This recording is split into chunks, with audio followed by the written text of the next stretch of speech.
fully digitalized. Numero 1 sa balita, komentaryo, drama at serbisyo publiko. Bombo Radio Philippines. Bombo Radio Philippines. Unmatched. Number 1 and most trusted source of news and information. Basta Radio Bombo. Oras sa Bombo Radio Iloilo, Philippine Standard Time. 54 minutos na nakaligad sa takna sining alas 11. Welcome sa pagpangalagad sa Bombo Anay Sud 2 FM Bombo Radio Iloilo, ang flagship station sa the number 1 and most trusted radio network kinakantri ang Bombo Radio Philippines. Adlaw kita karon sa Martes, Hulyo 22, tuiga 2025. Sa gihapon, inimulagan mo ang kurman, Bombo Cham Blanco Hover. Sa mga nagapanguna top story of the day, Mayor Inday Raisa Treñas, ginatunan kung ipaguba o kung dagdagan sa cease and desist order ang proyekto sa Barangay Tagbakaro nga nagtugasan nga pagbaha sa 5 ka mga kaiping nga kabarangayan sa Distrito Sangharo. Mga barangay official sa Barangay Tagbak nagpasalig nga masugto ng pagpanaway sa mga kabataan nga nagapaligo sa suba. Sa iban pa nga mga balita kag mga talupang doon nga mga impormasyon, Police Station number 10 wala pa sang hawid sang resulta sang autopsy sang National Bureau of Investigation sa patrolman nga nasapuan nga wala na sang kabuhi kag nagalutaw sa may Iloilo River. Otoridad ginabiabi man ang desisyon sang pamilya nga ila sinigagin dangop iya sa National Bureau of Investigation. Samtang sa aton sining mga kabumbo, padayon lang kamo sa paggatipon sa inyo sining mga entries. Kung madamo nang natipon nga entries, ihulog na ina sa mga Dropbox sa centers naton sa balibot sa syudad kag probinsya sa Iloilo. Subong man diri iya sa may broadcast area or broadcast center sa Bombo Radio Iloilo, dalan na mapa syudad sa Iloilo, Sky City Tower. May mga designated drop boxes kita dira. Araman dira si Bomboro Jane Galiarde nga aton siniyang promo in charge. Kung may mga palamangkutanon kamo, magtutok diri sa Bombo Radio kay basi ikaw na masunod sini nga mga daog sa limited edition nga transistor radio sa Bombo Radio. Wala na lansang sa isa lamang ka istasyonan, wala iya sang ginluhan o kung anuman nga sistema dira. Bisan din ka lang yung magkanto, sarang makasagap sa signal sa radyo. May flashlight, may LED light, pwede sa battery, pwede sa kuryente. Plus 500 pesos nga cash pamliti lang inang 500 pesos sa aton sini nga mga kabumbo. Kay hamakon sini ni mo banwa, ti kada semana gani may mga winners man kita. Studio draw winners kaga palengke draw winners. Sa aton sini nga mga kuturano pang ginahulat mo, waswas na sa paghulog sa imo sini entries or mga entries dira sa Suwerte sa Balay 2025 sang Bombo Radio kag Star FM. 8 million pesos nationwide ang kabugusan sini iyang papremyo. O gani sa aton sini nga mga kuturan di na di na maglaminday dira. Waswasi na sa pag-imo sa imo sini mga entries. Kay kung madamo imo entries ginapadala nako man imo sini nga tsansa nga maggadaog. Sang kagapon sini nga law pinanagtag na tunano ng aton sini nga premyo sa aton sini nga second weekly draw. Nga kung sa diinti may nagbaton diri sa 5,000 pesos sa first prize, 4,000 sa second prize, 3,000 sa third prize, kag tatlo ang nagdaog sang 1,000 ka pesos kada isa bilang consolation prize. Sa ato na iya banwang ato na iyang weekly draw.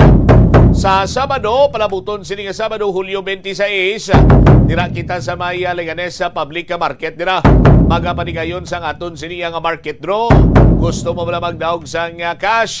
Gusto mo ba magdaog sang isa ka balde nga puno sang groceries? Kadamo sang pahampang mandira sa aton sini makuturan by Saturday sa may Leganes sa public market. Ang Dropbox naton sa may Leganes Public Market sa diin Balabombotsam. O balikan tanang karon kay patpat naton sa aton man sini paling pagpangalagan. Detalye sa madalakuan kag mga mainit nga balita sa Bombo Anay Sud bantayan pagkatapos ang Bombo Network News. Asman ang risgo sang vitamin deficiencies nga nagatugas sang physical kag emotional changes. Santo sa isa ka scientific study, ang B vitamins ang importante agod nga mag-function ang body cells nga nagabulig sa metabolism, paghimo sang bago nga blood cells kag nagabulig sa pag-maintain sang healthy skin cells, brain cells kag body tissues. Magluwas sa supplements, lakip sa mga pagkaon nga bastante sa vitamins sa moang karne, whole grains, prutas, gatas, cheese kag mga ulutanon. Gabulig sa paglikaw sa nanuhay tuay nga balatian ang simple nga pagkaon sang citrus fruits kaangay sang pomelo nga puno sang powerful immune boosting antioxidant. Ang pomelo ang puno man sang lycopene, isa ka anti-inflammatory, anti-aging antioxidant nga nagapanami isang supat. Ang duga naman sang panit kag dahon sang pomelo ang natukiban nga makapatay sang cancer cells kag nagapalikaw sa paglapta sini sandig sa test tube studies. Yari ang mga importante kag praktikal nga mga pamaagi agon makakinot sang tubig. Sa kusina, magamit sang yahong ukon labador sa paghugas sang mga ulutanon ukon prutas. Magdesignar sang baso ukon water bottle agod gamiton sa bilog nga adlaw agod indi magsigi panghugas sini kada matapos ang pag-inom. Kung aksidente nga may nahulog nga ice o kunyelo, hindi ini pag-ihaboy. Sa baylo, ibutang ini sa mga masitera sang tanom. Kung may bilin man nga yelo o kung tubig sa baso nga ginimnan, tipunon ana ini sa balde. Ito ang Bombo Radio Philippines. Fully digitalized. Numero 1 sa balita, komentaryo, drama at serbisyo publiko. Bombo Radio Philippines. Bombo Radio Philippines. Unmatched. Number 1 and most trusted source of news and information. Sa Radyo Bombo. This is Bombo Network News Noontime Edition, broadcasting live at Bombo Radio Broadcast Center, Makati City, Philippines. Ng Martes, ika-22 sa buwan ng Hulyo taong 2025. Sa ulo ng ating mga balita, sa ating weather update, minomonitor na low pressure area sa silangang bahagi ng Pilipinas na dagdagan pa at umaabot na sa 3 low pressure area ang mga ito. Ang habagat naman nagbuhos ng pangkalahating buwan na ulan sa National Capital Region sa loob lamang ng isang araw. Mahigit 16,000 individuals sa bahagi ng Pangasinan inilikas matapos ang nangyaring malawakang pagbaha. Motibong dahil daw sa late opening ng floodgates, kaya umapaw ang Manila River ay patuloy na iniimbestigahan. Ang death toll naman po sa pananalasa ng bagyong Krisingat ng habagat sumampa na sa 6 na katao. At abangan din mamaya mga kabombo, ang International Criminal Court prosecutors ay hiniling na ibasura ang apela ng kampo ni dating Pangulong Rodrigo Duterte na ipagpaliban ang ruling para sa kanyang interim release. At live nationwide via satellite, dumako na tayo sa mga detalye ng ating mga balita. Bombo Weather Update. Patuloy pa rin na minomonitor ng Department of Science and Technology ang 3 na low pressure area na maaaring makaapekto sa ating bansa. Ang unang low pressure area ay namataan na nasa loob na ng Philippine Area of Responsibility at yan ay may mataas na tsansa o posibilidad na maging ganap na tropical depression sa loob ng 24 na oras. Nasa loob na rin ng ating Philippine Area of Responsibility ang ikalawang low pressure area na may medium chance ng pagiging isang tropical depression o pagiging bagyo sa parehong period. At sa labas naman ng ating teritoryo ay binabantayan ng isa pang namumungsama ng panahon na may katamtaman at potensyal na maging isa ring ganap na bagyo. Inaasahan ang masungit na lagay ng panahon sa ilang parte ng ating bansa. Kung magtutuloy-tuloy ang pag-develop ng low pressure area ay posible na maging ganap itong bagyo sa susunod na 24 na oras. Pinapayuhan naman ang publiko na maging higit na alerto at makinig sa mga abiso mula sa mga proper authorities para na rin sa iba yung pag-iingat dahil maliban sa low pressure area, nananatili pa rin ang epekto ng habagat. At kaugnay niyan mga kabombo, kinumpirma ni Philippine Atmospheric, Geophysical and Astronomical Services Administrator Nathaniel Servando na umabot sa pangkalahating buwan na pag-ulan ang naibuhos na dala ng habagat sa Metro Manila sa loob lamang yan ng isang araw.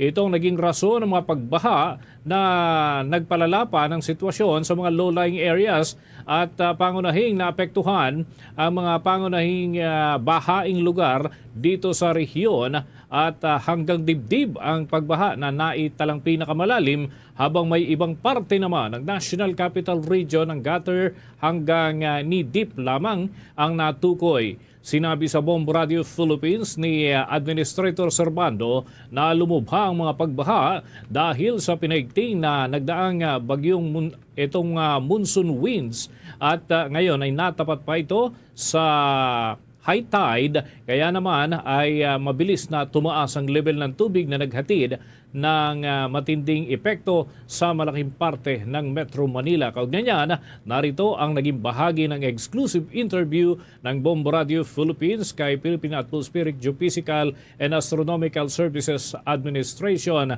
Administrator Nathaniel Servando. Sa katunayan, sa nakaraang 24 hours, ang ating mga stations ay nakatala ng malalakas na pag-ulan, kagaya po dito sa Metro Manila, particular na dito sa aming Science Garden station dito sa Quezon City.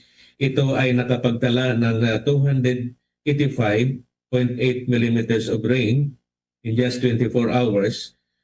Kumpara ito sa normal na rainfall for the month of July na 516.6 millimeters of rain or equivalent to 55%. So halos kalahating ulan sa isang buwan ang binuhos dito sa Quezon City in just one day. Bahagian ang mga pahayag ni Administrator Nathaniel Servando, idinagdag pa ng opisyal na dapat manatiling alerto ang mga mamamayan dahil mayroon pang dalawang low pressure area na nasa loob ng Philippine Area of Responsibility at mayroon pang isang humahabol na nasa labas pa ng ating Philippine territory at ang mga ito ay may tsansa na maging isang ganap na bagyo sa mga darating na araw. Bagaman posibleng ma-absorb ng unang low pressure area ang kasunod nito, pero kung magkakaganon man ay tiyak na lalakas ang isang low pressure area na hahatak sa mga kaulapang dala ng habagat at panibagong mga pag-ulan na naman ang ihahatid nito sa mga nasa kanlurang bahagi ng bansa kasama na ang Metro Manila. Kung sakali naman na magiging ganap na bagyo ay tatawagin ito bilang Tropical Depression Dante. Narito ang patuloy ng mga pahayag ni Administrator Nathaniel Servando sa panayam ng Bombo Radio Philippines. Ito naman sa Sangli, Point Cavite City, nakapagtala po tayo ng 382.1 millimeters of rain kumpara sa normal nito in a month of, for the month of July na 426.5 millimeters or 83% no, ng isang buwang ulan ang binuhos doon sa lugar. Dagdag pa yang mga pahayag ni Administrator Nathaniel Servando ng Philippine Atmospheric Geophysical and Astronomical Services Administration na nasa ilalim ng tanggapan ng Department of Science and Technology. Nag-abiso naman po ang Department of Health sa publiko laban sa sakit na maaaring makuha mula sa paglusong sa baha sa gitna ng nararanasang mabibigat na pag-ulan sa ating bansa. Ayon kay Health Spokesperson Assistant Secretary Albert Domingo, sakaling hindi maiwasan na lumusong sa tubig baha, dapat na maghugas ng katawan gamit ang malinis na tubig at sabon. Maaari ding kumonsulta at makakuha ng libreng gamot laban po sa sakit na maaaring makuha sa mga baha mula po yan sa mga health center. Pinaiiwas din ng ahensya ang publiko sa banta ng kontaminadong tubig, lalo na sa mga residenteng inilikas patungo sa mga evacuation center. Pinapayuhan din ang mga evacuee na magsuot ng face mask para makaiwas sa mga sakit tulad na lamang ng ubo at sipon. Kaugnay niyan, narito pa ang mga karagdagang paalala ng Department of Health. Paalala po ng DOH, sundin natin ang abiso ng ating mga LGU. Kapag sinabi ng kapitan, mayor o gobernador na mag-evacuate, lumikas na po para makaiwas sa sakuna. Tandaan ang rescue hotlines, 911 sa national, 1555 sa DOH. Magdala ng radyong de baterya para malaman ang balita. Mag-ingat sa iinuming tubig. Pakuluan muna ito ng 2 minuto o gamitan ng chlorine tablets. Kung napalusong sa baha, hugasan ng malinis na tubig at sabon ang katawan at kumonsulta sa health center kung saan may libreng gamot. Sa mga bakwit, maghugas lagi ng kamay at magsuot ng face mask para iwas ubo at sipon. Mag-ingat po tayo. Ilan lang po yan sa mga abiso mula kay Department of Health spokesperson Assistant Secretary Albert Domingo. Base naman sa Department of Health Emergency Alert Reporting System, umabot na sa 28,114 ang bilang ng mga evacuee sa 370 evacuation centers sa mga rehiyong apektado ng pananalasa ng Bagyong Krising at ng Habagat. Nakahanda naman anya ang chlorine tablets na ipamahagi ng ahensya bilang isa nga po yan sa mga emergency commodities ng Department of Health para sa malinis na inuming tubig sa mga inilikas ng mga residente. Karagdagan pa sa ating mga balita. Binawasan na ng 3 malalaking dam ang kanilang pinakakawalang tubig ngayong araw ng Martes. Yan ay batay sa report na inilabas ng State Weather Bureau. Itong araw kasi ng linggo mga kabombo, nang sabay-sabay na nagsipagbukas ng kanilang floodgate ang Ambuklao, Ipo at Binga Dam. Umabot sa 6 na dam ang binuksan ng Binga at yan ay sa kasagsagan ng mga pagbaha ay nasa 6 nga na gate o floodgate ang kanilang ginamit para magpakawala ng tubig. Ngunit ngayong araw, tanging 3 floodgate na lamang ang nakabukas at nagpapakawala ng mahigit 200 cubic meters ng tubig dyan sa naturang dam. Inaasahan mga kabombo ang ilang adjustment na gagawin depende sa volume ng tubig na ibabagsak pa ng mga pag-ulan sa watershed area. Isinarada rin ang Ambuklao at yung floodgate nito at yan ay bumaba sa 243 cubic meters per second ang pinakawalang tubig mula ho dyan. Sa Ipodam naman, nananatiling bukas ang isa nitong floodgate. Samantala, naidagdag na ang Lamesa Dam sa 3 mga dam na nagpakawala ng tubig mula pa kahapon. Matapos ngang umapaw ang tubig nito at tuluyang dumaloy doon sa mga karatig na ilog, kagaya na lamang ng Tulyahan River kung saan ay maraming residente ang nangamba dahil nga sa posibleng pag-apaw pa ng maliliit na daluyan ng tubig sa naturang lugar. Lumalabas na ang mahigit 1.14 cubic meters per second ng tubig ay mula sa maliit na dam na patuloy na nakakaapekto sa mga mabababang komunidad dyan sa lungsod ng Quezon at mga katabing lugar, kaya't iba yung pag-iingat pa rin ang ipinapayo ng mga otoridad. Samantala, kuha pa po tayo ng report mula dyan sa Malacanang. Ang Amerika tutulong na daw po sa relief and rescue efforts sa Pilipinas kasunod nga po ng nararanasang sama ng panahon. Ang EDCA sites activated na rin para po yan sa response efforts ng bansa. Kung na yan may nagkalap na report, si Bombo Annalise Soberano. Tutulong na ang Amerika sa Pilipinas para sa relief and rescue efforts nito kasunod ng patuloy na nararanasang sama ng panahon na nagresulta ng malawakang pagbaha sa iba't ibang bahagi ng bansa. Ito ang kinumpirma ni Defense Secretary Gilberto Teodoro matapos ang naging pulong nila ni Pangulong Ferdinand Marcos Jr. kay U.S. Secretary of Defense Pete Hegseth sa Pentagon.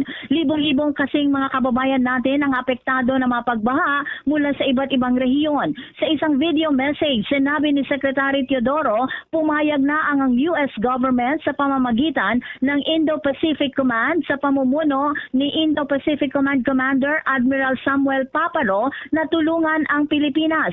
Ang Crisis Action Center ng Indo-PACOM ang mag-deploy ng mga tulong, kagamitan at mga air assets. Kaalinsabay nito ang Armed Forces of the Philippines sa pangunguna ni AFP Chief of Staff General Romeo Browner. Activated na rin sa ngayon ngayon ang mga EDCA sites na siyang gagawing staging points para sa mga response efforts. Combined efforts ang gagawin mula sa U.S. Armed Forces at Armed Forces of the Philippines ang mga gagawing relief and rescue efforts na layong mailigtas ang buhay ng mga kababayan natin na lalagay sa peligro dahil sa malawakang pagbaha at mahatiran din ng pagkain ang mga nasa evacuation centers. Inihayag din ni Secretary Teodoro na bukod sa Amerika, nagbahayag din na magbigay ng tulong ang iba pang mga bansa na kaalyado ng Pilipinas. Pakinggan natin si Secretary Gilberto Teodoro ng Department of National Defense. Activate po ang mga EDCA site for relief goods at ang mga air assets at iba pang mga assets ng combined Armed Forces of the Philippines at US Indo-PACOM ay gagamitin po. At dahil po ito'y panahon ng tag-ulan, patuloy po itong pag-uugnayan ng dalawang armed force ng Estados Unidos at ng Republika ng Pilipinas at ang iba pa po ang mga kaalyado natin na nasyon upang sa ganon makahatid po ng tulong sa mga nangangailangan at masagip po ang buhay ng mga nangangailangan. Si Defense Secretary Gilberto Teodoro na kasalukuyang nasa Amerika. Mula dito sa Malacanang, Bombo Anali Montaño Soberano nag-uulat. And this is Bombo Radio Philippines, the #1 and most trusted source of news and information. Basta Radio, Bombo! Oras natin sa buong kapuluan, 14 na minuto na makalipas ang alas 12 ng tanghali at tuloy-tuloy pa tayo sa ating mga balita. Nanatiling nakataas ang red rainfall warning sa malaking parte ng Metro Manila at 2 pang probinsya dito sa bahagi ng Luzon ngayong araw ng Martes. Sa gitna pa rin ito ng nagpapatuloy na mabibigat na pagbuhos ng ulan na dala ng habagat. Kaya't patuloy din ang ibinababala na seryosong pag-iingat dapat ang gawin kaugnay ng mga baha sa mga flood-prone areas. Sa ilalim ng red rainfall warning, inaasahan ang walang humpay na pag-ulan sa loob ng susunod na 3 oras. Kabilang sa mga na pasailalim sa red rainfall warning ang lalawigan ng Bataan, Cavite, partikular na sa Bacoor, Imus, Kawit at maging sa Cavite City at ang Noveleta, Tansa, Rosario at General Trias. Habang nakataas naman ang orange rainfall warning sa mga lugar dyan pa rin sa Zambales, Pampanga, Bulacan, Laguna, Rizal, Batangas at Cavite. Patuloy pa rin ang pag-alerto ng mga otoridad para sa mga residente na nasa ilalim ng orange rainfall warning sa banta ng mga pagbaha. Samantala, kaya sa ilalim naman sa yellow rainfall warning kung saan ay inaasahan ang malalakas na mga pag-ulan sa susunod na 2 oras sa Quezon Province, Tarlac at Nueva Ecija. Ibinababala pa ng mga eksperto ang pagbaha sa mga flood-prone areas na posibleng maranasan ng tuloy-tuloy kung iigting pa ang pag-iral ng habagat sa ating bansa. Kansilado pa rin po ang ilang mga flights ngayong araw ng Martes dahil sa tuloy-tuloy na pag-ulan na dala ng habagat at ng 2 o 3 na po na binabantayan na low pressure area sa loob at labas po ng Philippine Area of Responsibility. Ayon po yan sa Civil Aviation Authority of the Philippines. Ayon sa inilabas na advisory, ito ang mga listahan po ng flights na nakansila ngayong araw. Ito po yung mga biyahe mula Maynila patungong Hanoi at Hanoi mula patungo po ng Maynila. At gayon din ang mga biyahe mula Maynila patungong Katiklan at vice versa. Gayon din po ang biyahe mula Mactan patungong Maynila. Samantala, patuloy po ang pagbabantay ng CAAP sa lagay pa rin ng panahon at pakikipag-ugnayan sa mga airline company at airport authorities para matiyak ang kaligtasan ng air traffic. Kaugnay pa rin ang ating mga tinututukang sitwasyon, mga kabombo, dulot ng mga pagbaha dito sa ating rehiyon.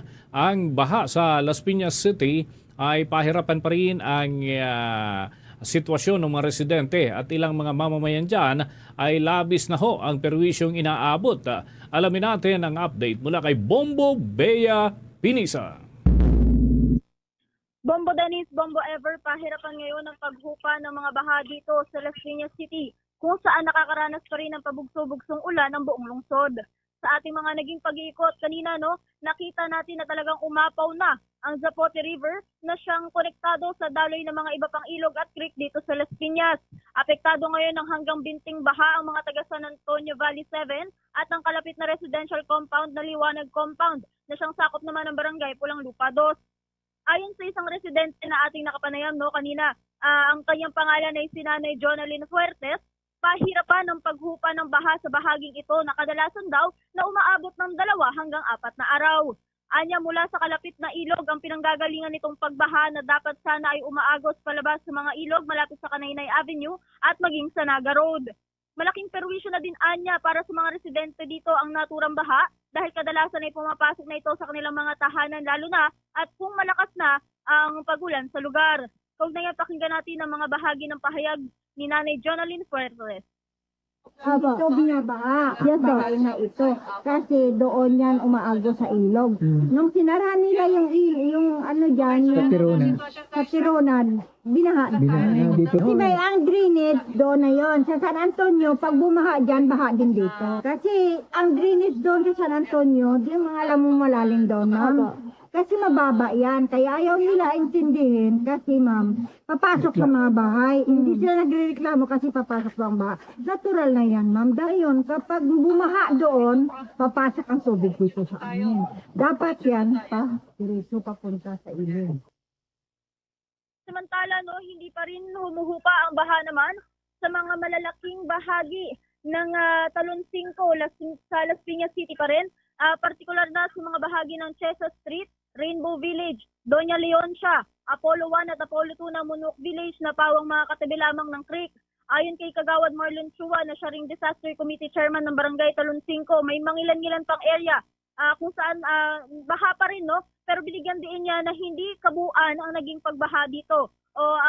Ang term na ginamit niya dito, Bombo Dennis, ay partially lamang yung mga ilang lugar na kasalukuyan pa rin nalulubog sa baha dito sa Las Piñas City. Kaugnay yan, pakinggan natin ang tinig ni Marlon Chua, Disaster Committee Chairman ng Barangay Talon 5.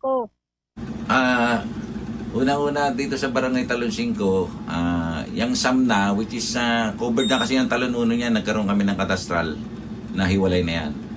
Pero isama na natin ang SAMNA San Antonio, ang Doña Leoncia, na tabi ng creek, and then dito sa may Chesa, sa may Challenger, tapos Apollo 1, Apollo 2 na Munok. Yung ibang area naman, meron din mangilan-ngilan, pero kumbaga partial lang, hindi kabuang community. Kwento pa ni Chua, magdamag din silang nag-monitor sa mga kalagayan ng mga residente, partikular na dun sa mga depressed areas at informal settlers area na malapit dun sa ilog para matiyak na agara na magiging evacuation kung sakali. Kasama niya sa mga rescue operation at pag-iikot dito ang mga opisyal ng Sangguniang Kabataan ng Talon 5 para lamang masiguro na magiging ligtas at mailalagay sa tamang mga lugar ang mga lubhang maapektuhan ng mga pagbaha sa lugar. Kumpleto din ang kanilang nakahandang mga kagamitan gaya ng mga rubber boat, life vest at tent kung sakali naman na may mga residenteng magdesisyon na magpalikas na ng mas maaga. Bukas din anya ang kanilang mga evacuation centers para naman sa mga posibleng evacuees. Kaugnay yan, pakinggan ulit natin ang tinig ni Marlon Chua, ang Disaster Committee Chairman ng Barangay Talon 5. Almost 3 nights na kami rito na nagmumonitor kasi nga just in case mayroong mga ilangan ng tulong, madali kami makaresponde. Kasama ko yung mga SK chairman namin na umiikot. Kagabi, anong oras na kami natapos? Mga alas 4, alas 5. Kasi nga, patuloy ang pag-uus ng ulan. At kompleto naman kami sa pang-rescue. Kaya kung makikita mo, may mga tent pa nga kami rito para just in case may evacuees kami. Samantala, Bombo Dennis, Bombo Ever, bagamat medyo humina na yung pag-ulan dito sa Las Piñas, ay nananatiling not passable ang Kanaynay Avenue, San Antonio Valley 7 at ang ilang bahagi ng Verdant at ilang bahagi din ng Zapote na patawid naman ng Parañaque dahil pa rin sa malakas na pag-ulan. Bombo Dennis, Bombo Ever. Okay, nice kung maitanong lamang Bombo Bea kung yung mga pag-ulan ba ay nararanasan pa rin sa mga pagkakataong ito sapagkat ito yung pinanggagalingan talaga kung bakit nagkakaroon ng mga pagbaha. Kung medyo huhupa yung mga pag-ulan, unti-unti kahit papaano magsusubside yung tubig. Kumusta ang lagay ng panahon dyan? Yun nga no, Bombo Dennis, medyo humupa sa ngayon yung pag-ulan dito sa bahagi ng Las Piñas City. Pero alam naman natin na magiging pagbugso-bugso pa rin ang pagdating ng pag-ulan dito sa Las Piñas kasi nga dala nga nitong habagat no, at ang umiiral pa na ilang low pressure area sa labas ng Philippine Area of Responsibility. And yun, Bombo Dennis, sa ngayon medyo paambon-ambon at panakanakang pag-ulan yung nararamdaman natin dito. Ngunit sa kabila nito, yung ilang mga bahagi pa rin ng Las Piñas ay mas nahihirapan sa paghupa ng mga baha kahit na minsan mga ilang minuto ang itinatagal ng kalmadong mga kaulapan. And Bombo Dennis, bigyang diin ko na lang din no, yung creek kasi dito sa tabi ng Rainbow Village no.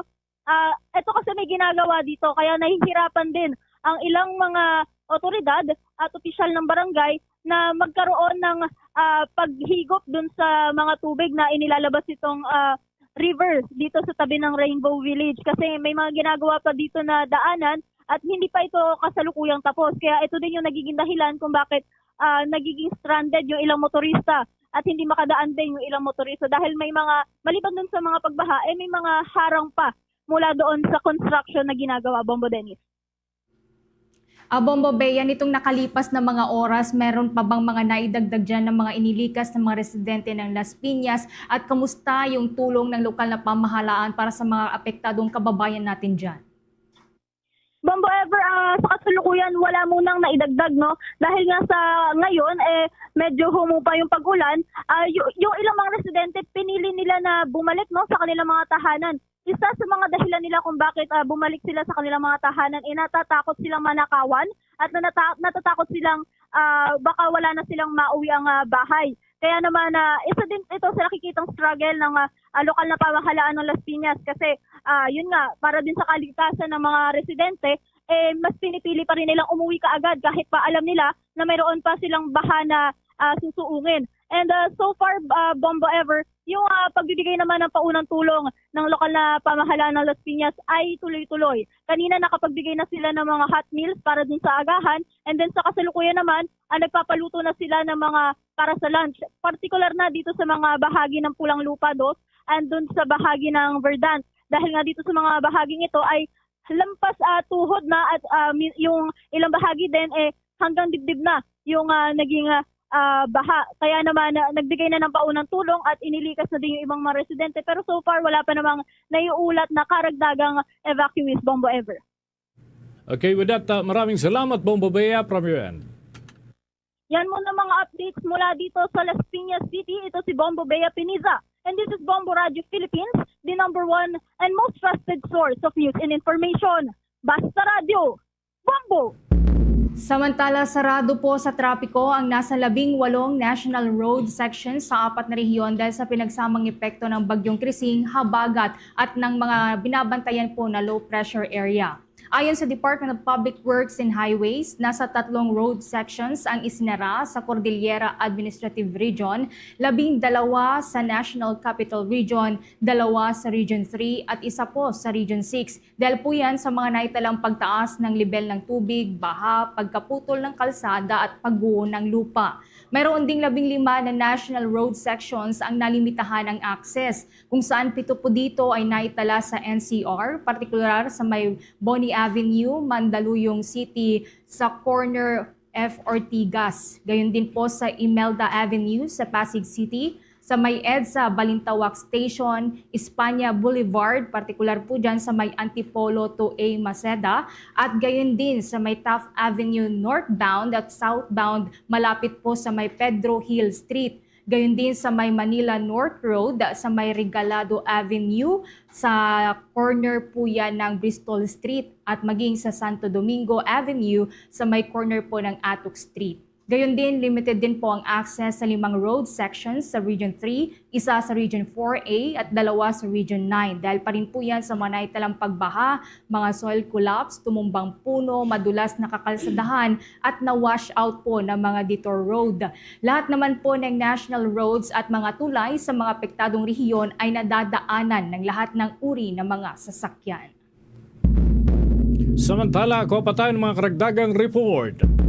Ilang tauhan ng Manila Police District ay minomonitor ang mga binahang kalsada dyan sa Rizal Avenue sa Maynila at libreng sakay ng mga tauhan ng pambansang pulisya ay ipinagkaloob doon sa mga commuters na stranded at dahil nga sa mga pagbaha pa rin na naitala dyan sa syudad ng Maynila. May balita si Bombo JC Galvez.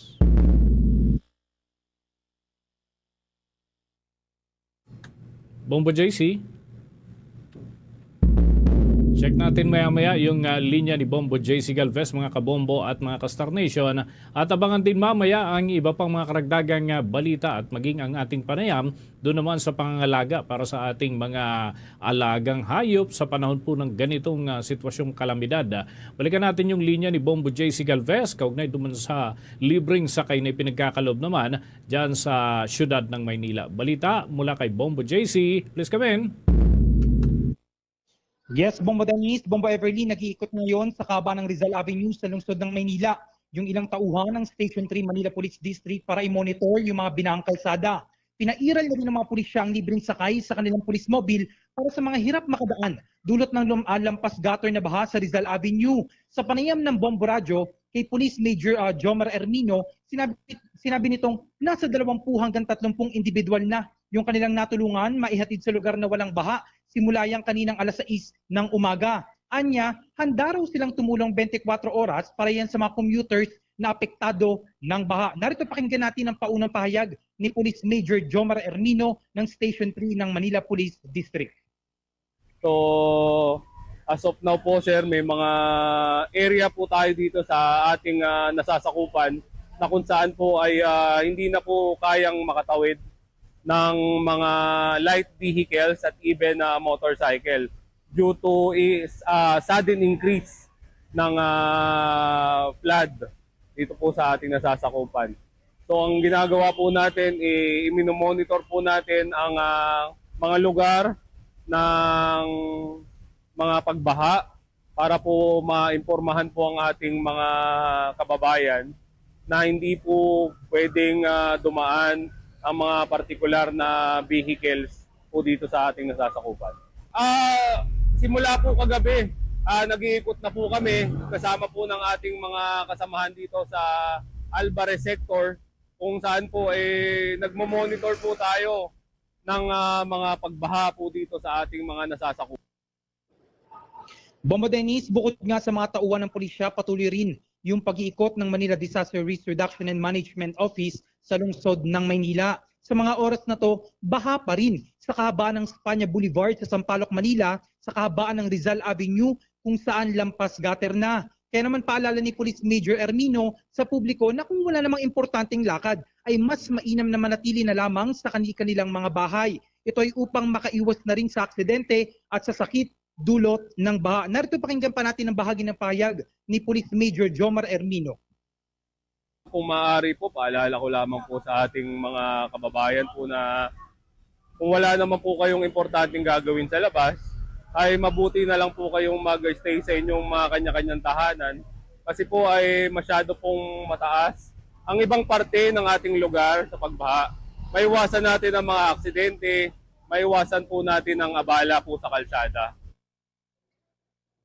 Yan nga ang bahagi ng pahayag ni Police Major Jomar Ermino. Maidagdag ko na lang din, Bombo Dennis, Bombo Everly. Kasalukuyan, nandito tayo ngayon sa may Alvarez, sa may Rizal Avenue pa rin, isa sa mga paaralan o evacuation center ng lungsod ng Maynila.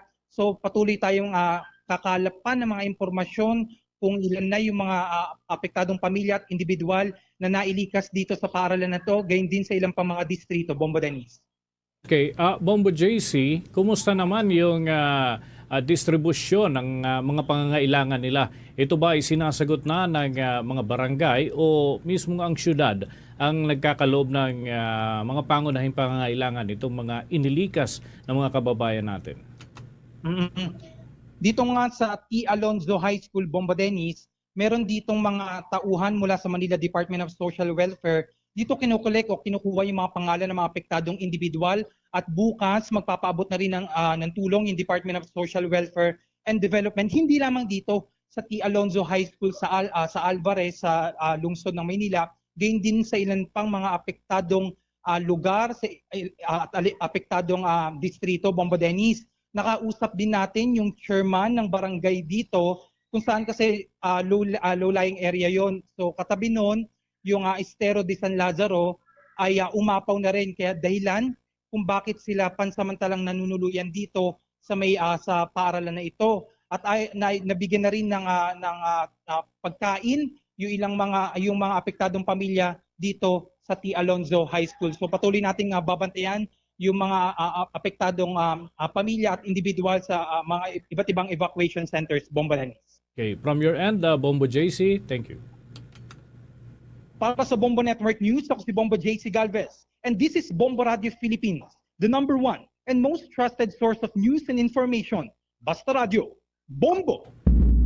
Bago nga tayo umusad mga kabombo sa iba pang malalaking balita ngayong tanghaling ito sa binabahang Metro Manila, kapiling naman natin sa ating linya ng komunikasyon si Binibining Jana Sibilia, tagapagsalita ng People for the Ethical Treatment of Animals para ho dun sa proper handling nitong mga alaga po natin sa mga ganitong pagkakataon na meron ho tayong sinasalunga na kalamidad. Magandang tanghali po ang aming pagbati mula sa Bombo Radio Philippines. Si Bombo Dennis Hamito po ito. And together with me, si Bombo Everly Rico.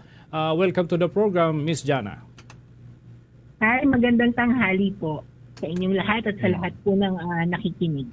Okay, ito po ang itatanong ko sapagkat curious lang po kami. Ano po yung karaniwan talaga ng mga pagkakamali ng mga pet owners during calamities na nakukumit knowing or unknowingly ng atin mga kababayan? Ayun po, una sa lahat, ito ay yung hindi pagsali sa ating mga alaga sa ating evacuation plan. Marami dyan na kung kailangan ng mag-evacuate, hindi nila sinasama yung kanilang mga alaga at iniiwan sa bahay. So, syempre, kung tayo, kailangan natin mag-evacuate dahil nga hindi naligtas, yung mga alaga natin na may iwan sa bahay, sila naman yung magiging at risk sa peligro. So, yun po ang lagi namin sinasabi na isali natin sa ating paghahanda, paglitas, ang ating mga alaga. Pangalawa, yun ay ang pag-iwan ng nakatali at nakakulong.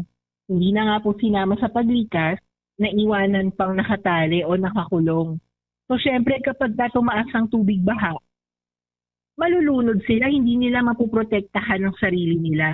Hindi sila makakapunta sa mas mataas na lugar, hindi nila mapoprotektahan ng sarili nila. Kaya nga, ang dami nang kumakalat ngayon ng mga videos and pictures ng mga hayop na nakatali o nakakulong, tapos patay na dahil nga nalunod na sa baha. Okay, isa pang katanungan, kaugnay din po niyan, ano ba yung mga klase ng alaga natin na dapat pakawalan kapag ganitong panahon at dapat naman na manatili sa kustudiya ng pet owner para mapangalagaan ho ito? Ano yung mga klasifikasyon ng mga hayop na kinakailangan ho ng ganitong handling? Kasi sabi nila, yung alaga mo dapat pinakawalan mo na lang, at least may chance of survival. Pero meron talagang klase ng hayop na kailangan nasa pangangalaga ng pet owner. Ano ho ang ating take dito, Miss Jana? Ayun na nga po. Kaya po dapat talaga pinaghahandaan. Lahat ng klase ng hayop kailangan isasali natin sa ating evacuation plans. Hindi lang yung mga alaga sa bahay tulad ng aso at pusa, pero pati na rin yung may mga alagang ibang hayop katulad ng may mga backyard farms, may mga baka, kalabaw o kambing or what. Kasi syempre lahat naman tayo dito apektado, hindi ba, sa ganitong klaseng mga sitwasyon mga natural disasters, wala naman po yung pinipili. Lahat po tayo affected. So dapat lahat kasali sa ating paghahanda. Ang akin pong katandem dito, si Bombo Everly Rico, meron din pong katanungan para po sa inyo, Ms. Jana. Bombo Ever, with your questions? Alright. Ano naman po yung may papayo po ninyo para po sa wastong pangangalaga sa mga alagang hayop kung kailangan po talaga nilang mailakbay po? Kung kailangan mailakbay? Yes po, kapag sa mga ganito pong panahon na may mga kalamidad at kailangan po silang mailakbay, ano ba po ba yung proper handling para sa mga ganito pong sitwasyon? Pinakamabuti ay kung meron tayong carrier, yung parang pet carrier para sigurado na ligtas sila. Ibitbitin lang natin yung pet carrier na yan. Siyempre kung mas malaki masyado yung alaga natin, kunyari kung malaking lahi ng aso o malaking aso, dapat nakatali lagi, hawak-hawak natin, nakaleash. At hawak-hawak natin lagi. Huwag natin silang hahayaang walang leash dahil delikado. Pangalawa, dapat may baon din tayong gamit para sa kanila, katulad ng mga food bowl, water bowl, yung pagkain nila, mga gamot, kung may mga gamot ba silang iniinom, at syempre yung vaccination record. Dahil minsan sa mga evacuation centers, dahil medyo magulo, nagkakaroon pa ng mga biting incidents. So, kailangan po makakita natin yung pruweba na talagang ligtas sa rabies yung ating mga alaga. Mga hotline po ba, ma'am, na maaaring matawagan para po sa mga concern ukol po sa ating mga alagang hayop sa panahon po ng kalamidad? Opo, meron pong rescue hotline ang PITA. Ang number po ay 0999-888-7382. Pwede po kayong tumawag o mag-text dyan kung kailangan niyo po ng tulong para sa mga alaga po ninyo. Okay, with that, kami ay nagpapasalamat sa pagkakataong makausap namin kayo sa ganitong sitwasyon. Very timely kasi na malaman ng ating mga pet owners yung proper handling, lalo na yung mga bata na hindi pa nila alam talaga kung paano yung proper handling. Ang gusto lang nila ay kalong-kalong nila yung kanilang alaga, bit-bit nila kung saan man sila pumunta. Yun nga lang, pagka panahon ng kalamidad, hindi nila alam, hindi sila aware dun sa proper handling. So with that, thank you so much, Ms. Jana, sa mga butil ng impormasyon na ibahagi po ninyo sa mga taga-subaybay ng Bombo Radio Philippines. Maraming salamat din po. Mga kabombo at mga ka-Star Nation, nakausap po natin ang tagapagsalita ng People for the Ethical Treatment of Animals, UPETA, si Binibining Jana Sibilia, ngayong oras na ito sa Bombo Network News. Samantala, mamaya tuloy-tuloy pa tayo sa mga balita. Samantala. This is Bombo Radio Philippines, #1 most trusted, unmatched, your leading source of news and information. We cover the nation. We connect the people. Nothing covers the Philippines like radio. No one captures the nation's heartbeat like Bombo Radio. Now, with 32 fully digitalized stations. Stay connected. Anytime, anywhere. Basta Radio Bombo! Samantala, kuha pa po tayo ng karagdagang report hinggil po dito sa mga ginagawa po na mga efforts po ng pamahalaan, especially ng DSWD, pagdating po sa pamamahagi ng tulong sa mga nasalanta po nating kababayan. Kaugnayan, may nakalap pa pong report si Bombo Isa Cotonero. Bombo Ever, Bombo Dennis, tiniyak ng Department of Social Welfare and Development na tuloy-tuloy ang kanilang relief operations sa mga ilang evacuation center sa Metro Manila ngayong araw. Maagang nagtungo si DSWD Secretary Rex Gatchalian sa ilang evacuation center sa Metro Manila upang personal na masiguro ang maayos na paghatid ng tulong sa mga pamilyang naapektuhan ng habagat. Sa ulat ng kagawaran, nasa 500,000 na pamilya na ang naapektuhan ng habagat, samantala nasa 15,000 naman ang mga kasalukuyang nananatili sa mga evacuation centers. Kaugnay pa nito, halos 100,000 na family food packs na ang naipamahagi sa mga apektadong rehiyon gaya ng NCR, Ilocos, Cagayan Valley, Central Luzon, Calabarzon, Mimaropa, Bicol, Western at Eastern Visayas, Zamboanga Peninsula, Suxargen at Car. Umabot na rin sa 66 million ang kabuuang halaga ng relief assistance na naipabot ng kagawaran sa mga biktima ng bagyong Krising at Habagat. Kaugnay niyan, pakinggan natin si Department of Social Welfare and Development Secretary Rex Gatchalian. Siguro mas importante yung ilan na ba ang apektado. Sa buong bansa may mga 500,000 na affected families. Ang nasa loob ng evacuation center, kulang-kulang mga 15,000 nationwide.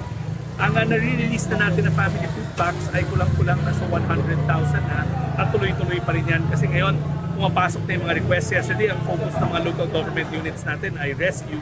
Ngayon naman, nasa relief efforts na tayo. Binigyan din ni Gatchalian ng direktiba na walang pamilyang dapat magutom sa gitna ng kalamidad.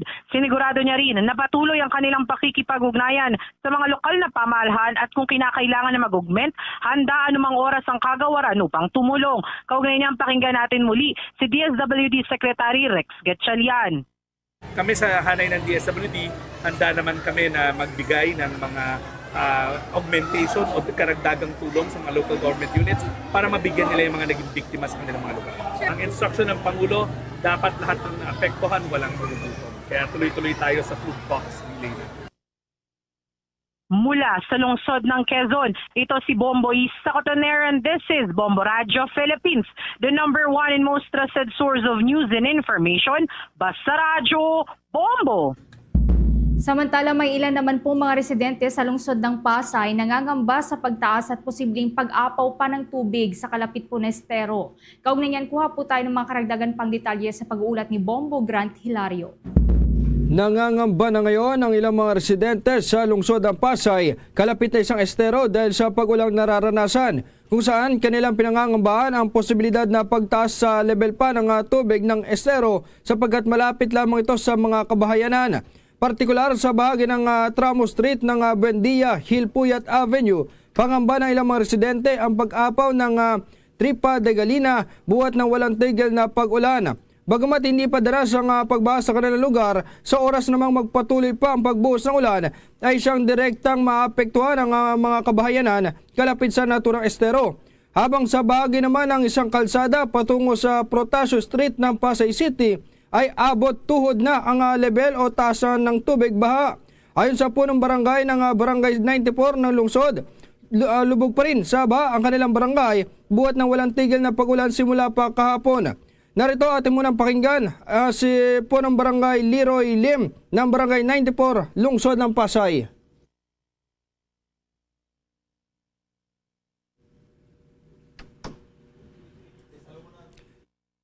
Kaya't ang mga residente ay kanyang pinayuhan muna na manatili na lamang muna sa loob ng kanilang mga tahanan. Ani ay magdamaga naman ang kanilang isinasagawang monitoring, matiyak lamang ang seguridad at kaligtasan pa ng mga nasasakupan. Ating muling balikan ang tinig ni punong barangay Leroy Lim ng Barangay 94, lungsod ng Pasay. Sa ngayon, very active yung ating mga yung ating mga social media pages and also yung ating barangay. So as of now, halos 24 hours kaming nakamonitor sa ating CCTV. So ngayon naman, dahil doon sa kalahating bahagi ng aming barangay ay lubog sa baha at nakikiusap kami na limitahan yung kanilang mga paglabas, lalo na't iniiwasan natin yung pagkakasakit at yung mga paglusong sa baha dahil may banta ng leptospirosis. Habang pagdating naman sa bahagi ng Maricaban, lungsod pa rin ng Pasay, ay halos abot bewang na ang tubig bahang nararanasan. Makikita at mapapanood sa video na ang mga residente ay may hawak o gamit pang lubid, makatawid o makasuong lamang sa tubig bahang dulot ng malakas na pag-ulan. Pagdating naman sa bahagi ng Villamor, partikular sa Barangay 183, lagpas tuhod na ang baha sa naturang lugar. Kaya't maging mga truck ng Philippine Air Force ay umikot na para lamang matugunan ang agarang pangangailangan ng mga residente. Kung saan tiniyak din ng lokal na pamahalaan ng lungsod ang inihandang preemptive evacuation center sa Kalayaan Covered Court ng Barangay 201 at Villamor, Pasay City. Nagsagawaan nila ng pagpupulong ang Disaster Coordinating Council ng lungsod upang masiguro ang mga kakailanganin pang pagtugon sa ilang mga barangay na nakararanas ng pagbaha. Bagamat bigla ang minsan tumitigil ang mga malakas na pagbuhos ng ulan, patuloy pa rin ang pagsasagawa nila ng monitoring. Matiyak lamang ang kaligtasan lalo na sa mga lugar kung saan ay inaabot na ng tubig baha. Live mula dito sa lungsod ng Pasay, ito si Bombo Grant Hilario and this is Bombo Radio Philippines, the number one and most trusted source of news and information. Basta Radio, Bombo! Mula dyan sa bahagi ng Pasay City, dako naman tayo sa eastern portion ng Metro Manila, dyan sa lungsod ng Pasig. Alamin natin ang sitwasyon dahil may mga binahang lugar din ho doon at may mga nasa evacuation centers na dyan sa naturang syudad. May balita si DJ Kimi Gora ng 102.7 Star FM Manila. Yes, sa Bombo Dennis, nakaranas din ng pagbaha ang ilang daanan sa pinagbuhatan Pasig City kaninang umaga. Isa na nga rito ang kanto ng Esguera. Kahit pa malakas sa ulan, hindi pa rin nalinagak ng mamingin sa palengke. Kita rin ang mabagal na daloy ng trapiko. Ang ilang mga bata nga ay mas pinili pang mag-swimming sa baha kaysa manatili sa kani-kanilang mga bahay kahit pa may banta ng leptospirosis. Patuloy naman na binabantayan ng mga otoridad maging ng mga volunteers ang pagtaas ng ilog malapit sa pinagbuhatan Pasig. Samantala, sa panayam naman ng Star FM Manila, sa isa sa volunteer na si Francis Demano, patuloy silang nakamonitor sa bansa o sa banta ng pagtaas ng ilog. Pakinggan natin ang ating interview kanina kay Francis Demano. Yung monitor naman po ng MMDA ng flood control. Pagka lumalaki po yung tubig, sinasabi nila na sa mga na pwede nang lumikas. Pag ganyan pong normal lang pong ganyan, okay lang po 'yan. Normal po. Pag lumampas na po sa kalsada na po yung tubig na 'yan, tsaka na po magdideklara ng evacuation. Naabot dito hanggang dibdib, lampas tao. Hindi man gaano sa lahat ng barangay. Pantay yung lalim ng tubig, isang tagang malalim po talaga. Mga dito sa proper lang po, mga baba lang po yan. Aparte mga nagpayong, yan, ilogi, yan. Tagang lumalaki yung tubig po dyan. Ayon nga sa anunsyo ng local government unit dito sa Pasig City, Bombo Dennis, kasalukuyang nasa 26 evacuation centers sa 15 mga barangay naman sa Pasig City ang nakabukas at 3,320 na pamilya na ang lumikas. Suspendido rin ang klase sa lahat ng antas, papapribado at pampublikong paaralan man sa lungsod ng Pasig ngayong araw ng Martes, July 22, 2025. Maging ang tanggapan ng gobyerno dito sa Pasig, maliban na lamang ang may kaugnayan sa disaster preparedness at response. Bomba Dennis. Okay, just a point, DJ Kimi, yung mismong mga kababayan natin, paano yung mga evacuation center? Sapagkat we're just curious dyan sa klase ng evacuation setup sa Pasig City. Naging trending na nga ito dati sa ating, nung pinost natin sa ating Facebook account ng Bombo Radio Philippines dahil kakaiba yung setup ng evacuation center dyan sa Pasig kumpara doon sa ibang mga evacuation center. Kamusta naman ngayon ang kalagayan ng ating mga evacuation area? Ayan ang ating aalamin din mamaya, Bombo Dennis. Pero sa mga oras na ito, Bombo Dennis, talagang patuloy ang pag-monitor ng mga otoridad dito sa kalagayan ng mga Pasigueño dito. At talagang yung pag-responde nila sa mga nag-evacuate ngayong araw na ito ay naging maayos. At mamaya, bibisitahin natin ang isa sa mga evacuation center ngayong hapon na ito, Bombo Dennis. Okay, with that, maraming salamat. Ingat kayo dyan. Mula rito sa lungsod ng Pasig, ito si Star DJ Kimi Cora. Para sa number 1 and most trusted source of news and information, Basta Radyo, Bombo!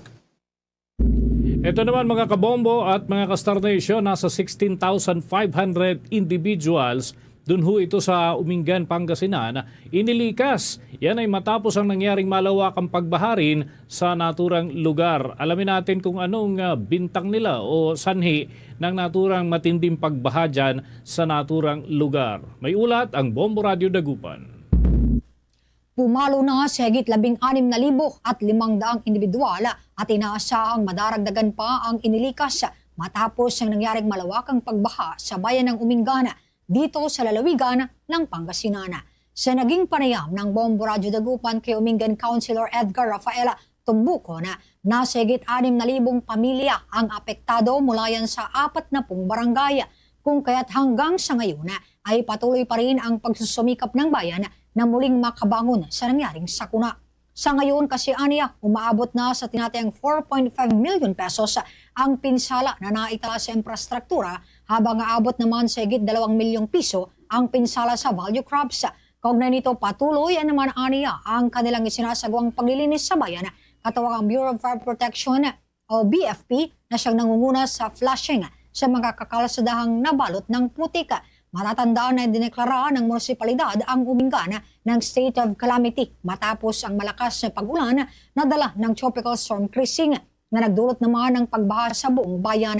At isa nga sa mga nakikitang nakadagdag sa level ng tubig kung bakit nangyari ang malawakang pagbaha ay dahil yan sa late opening ng floodgates na naging dahilan ng pag-apaw ng Manila River. Ngunit paglilinaw ng konsehal, huwag munang magsisihan dahil patuloy pa rin ang isinasagawang investigasyon ukol dito.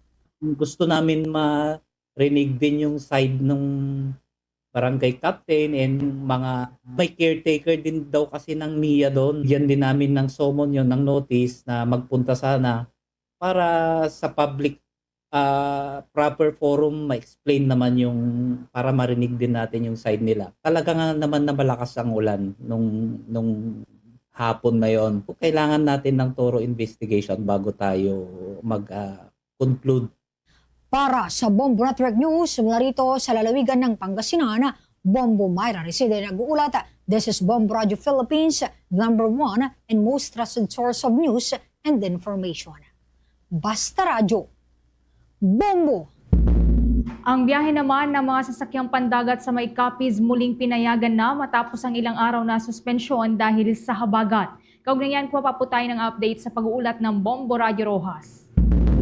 Matapos ang ilang araw na pagkaantala, bunsod ng malalakas na alon at masungit na panahon dala ng habagat, balik operasyon na ang mga biyahe ng sasakyang pandagat sa lalawigan ng Capiz. Sa panayam ng Bombo Radio Rojas, kinumpirma ni Chief Master at Arms Arnel Nisola ng Philippine Coast Guard Capiz na pinayagan na ang mga bangka at iba pang sasakyang pandagat na muling maglayag ngayong bahagyang bumuti na ang lagay ng panahon sa karagatan. Ayon kay Nisola, nananatili nakaalerto ang kanilang hanay at patuloy na minomonitor ang galaw ng panahon upang matiyak ang kaligtasan ng mga biyahero. Aniya, bagamat ligtas na ang karamihan sa mga daungan, hindi pa rin sila nagpapakampante. Nagpaalala rin ang Coast Guard sa publiko na makinig lamang sa mga opisyal na anunsyo at iwasang lumayag kung walang pahintulot mula sa mga otoridad. Matatanda ang pansamantalang ipinatigil ang mga biyahe ng pandagat sa lalawigan matapos ang pananalasa ng habagat na nagdulot ng matataas na alon at malakas na ulan sa iba't ibang bahagi ng Capiz.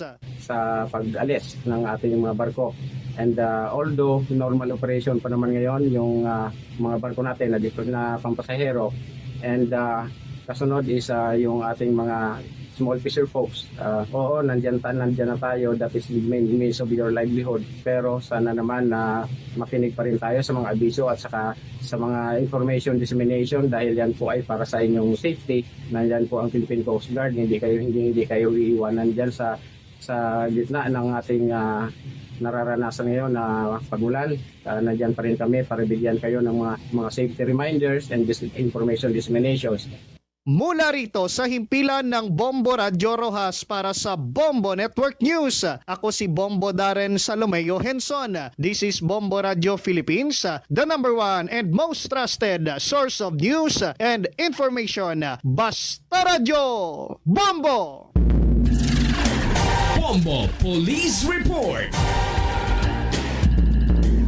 Ito naman mga kabombo, pasintabi ho sapagkat maselan ang susunod nating balita, 11 buwang gulang na sanggol dyan sa Iloilo ay binawian ng buhay matapos magdamag na isinilid ng kanyang sariling ina sa loob ng drum na mayroong tubig. Alamin natin kung bakit nagkaganon. May balita ang Bombo Radio Iloilo. Isang trahedyang yumanig sa isang pamilya sa bayan ng Tigbawan, Iloilo matapos matagpo ang wala ng buhay ang 11 buwang gulang na sanggol sa loob ng isang drum sa harap mismo ng kanilang tahanan. Ang sospek ay ang sarili nitong ina na si Mary Jane, 27 anyos, residente ng barangay Sipitan sa nasabing bayan. Ang sanggol ay magdiriwang sana ng kanyang unang kaarawan sa darating na Hulyo 25. Base sa investigasyon, noong linggo, Hulyo 20, inibitahan si Mary Jane ng kanyang live-in partner upang magsimba, ngunit tumanggi umano ito. Pag-uwi ng lalaki sa kanilang bahay, hindi na niya nadatnan si Mary Jane at ang kanilang anak. Kinabukasan, Hulyo 21, nakita si Mary Jane na nagtatago sa mga puno ng kawayan na tinatayang 300 metro ang layo mula sa kanilang bahay. Nang tanungin ng kanyang partner kung nasaan ang kanilang anak, agad ditong inamin na isinilid niya ito sa drum. Dali-daling tinungo ng lalaking naturang lalagyan at doon natagpuan ang anak nilang wala ng buhay. Sa preyam ng Bombo Radio kay Police Captain Alfred Mansoy, hepe ng Tigbawan Municipal Police Station, wala nang balak ang pamilya ng sanggol na magsampa ng kaso laban sa sarili nitong ina. Sa ngayon, inilipat na si Mary Jane sa pangangalaga ng Municipal Social Welfare and Development Office para sa masusing case study at psychological assessment. Una nang sinabi ng otoridad na maaaring mayroong problema sa pag-iisip ang nasabing ina. Katanggap tayo ng tawag mula sa barangay kapitan ng punong barangay ng Sipitan, Tigbawan, Dilo, na may bata na nakita patay sa loob ng drum. Based sa investigation natin, yung nanay is suffer ng mental illness. Si Police Captain Alfred Mansoy. Para sa Bombo Network News, ito si Bombo Ayan Gahete. This is Bombo Radio Philippines, the #1 and the most trusted source of news and information. Basta Radio! Bombo! Mga kabombo at mga ka-Star Nation, tuloy-tuloy lamang sa mga balita at impormasyon na maaaring tutukan sa bahagi po ng Luzon Region sapagkat dito ho nakakaranas tayo ng mga pagbaha at mga patuloy pa na mga pag-ulan. Kaya naman, kung nais po ninyo, nandiyan kayo sa bahagi ng Visayas at Mindanao, pero gusto nyo ng mga update ng gagaling dito sa Luzon Region, maaari po ninyong subaybayan. Kagaya dyan sa lalawigan ng Isabela. Available ang atin mga palatuntunan sa pamamagitan ng Bombo Radio Kawayan. Doon naman sa probinsya ng Pangasinan, nariyan naman ang Bombo Radio Dagupan at Star FM Dagupan. Habang dyan sa Cordillera Administrative Region, Bombo Radio Baguio and Star FM Baguio.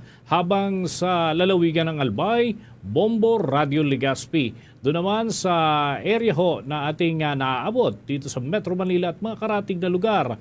Narito ang 102.7 Star FM Manila. Diyan pa rin po sa may rehiyon ng Cagayan Valley, maaaring yung tutukan ang Bombo Radio Tugigaraw. Habang dyan naman po sa Ilocos Region, maaaring nyo pong tutukan ang Bombo Radio Lawag, Bombo Radio Vigan, Bombo Radio La Union. Habang sa Bicol Region, nariyan naman po ang Bombo Radio Naga. Mga kabombo Star Nation, samahan niyo po kaming manalangin ng Orasyong Pirata for deliverance from calamities.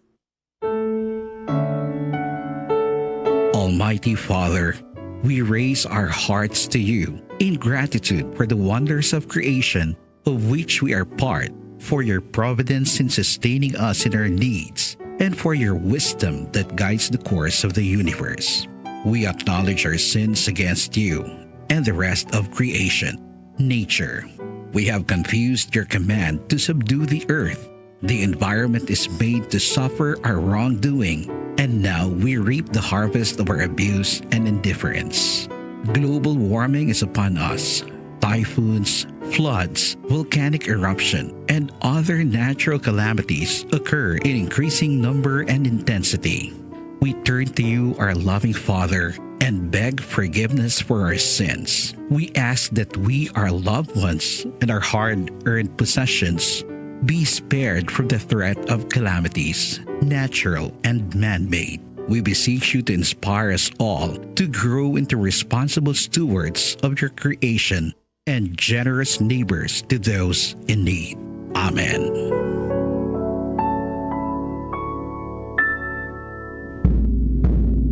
Luzon, Visayas at Mindanao. Yan ang kalipunan ng ating mga balita para sa pantanghaling edisyon ng Bombo Network News. Mula sa Bombo News Center, Makati, this is Bombo Radio Philippines, the #1 and most trusted source of news and information. Basta Radio, Bombo! For the most trusted source of news and information, visit our website at www.bomboradio.com. Follow us on Bombo Radio mobile app, Facebook, YouTube, TikTok, and X, formerly Twitter. Like, share, and stay connected. Anytime, anywhere.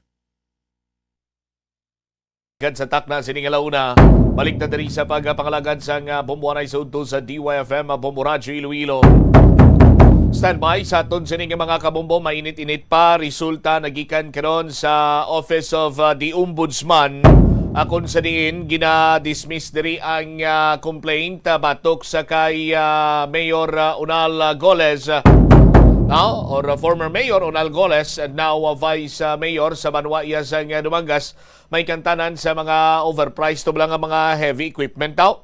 Now, sa aton sini mga kabombo, so kaupod sini ang mga respondents, Ronaldo Bayot Goles, Jose Van Jasnes, Cordova, Saul Dolendo Diasis, Nelson Delector Bilandres, Roquita Alipat Janson, Eugenio de Monteverde de Castillo Jr., kag Arande de Maisip pa di Tablan, kag ang private respondent nga si Ralph Clinton Cho, kag administrative aspect, therefore, against public respondents are hereby dismissed.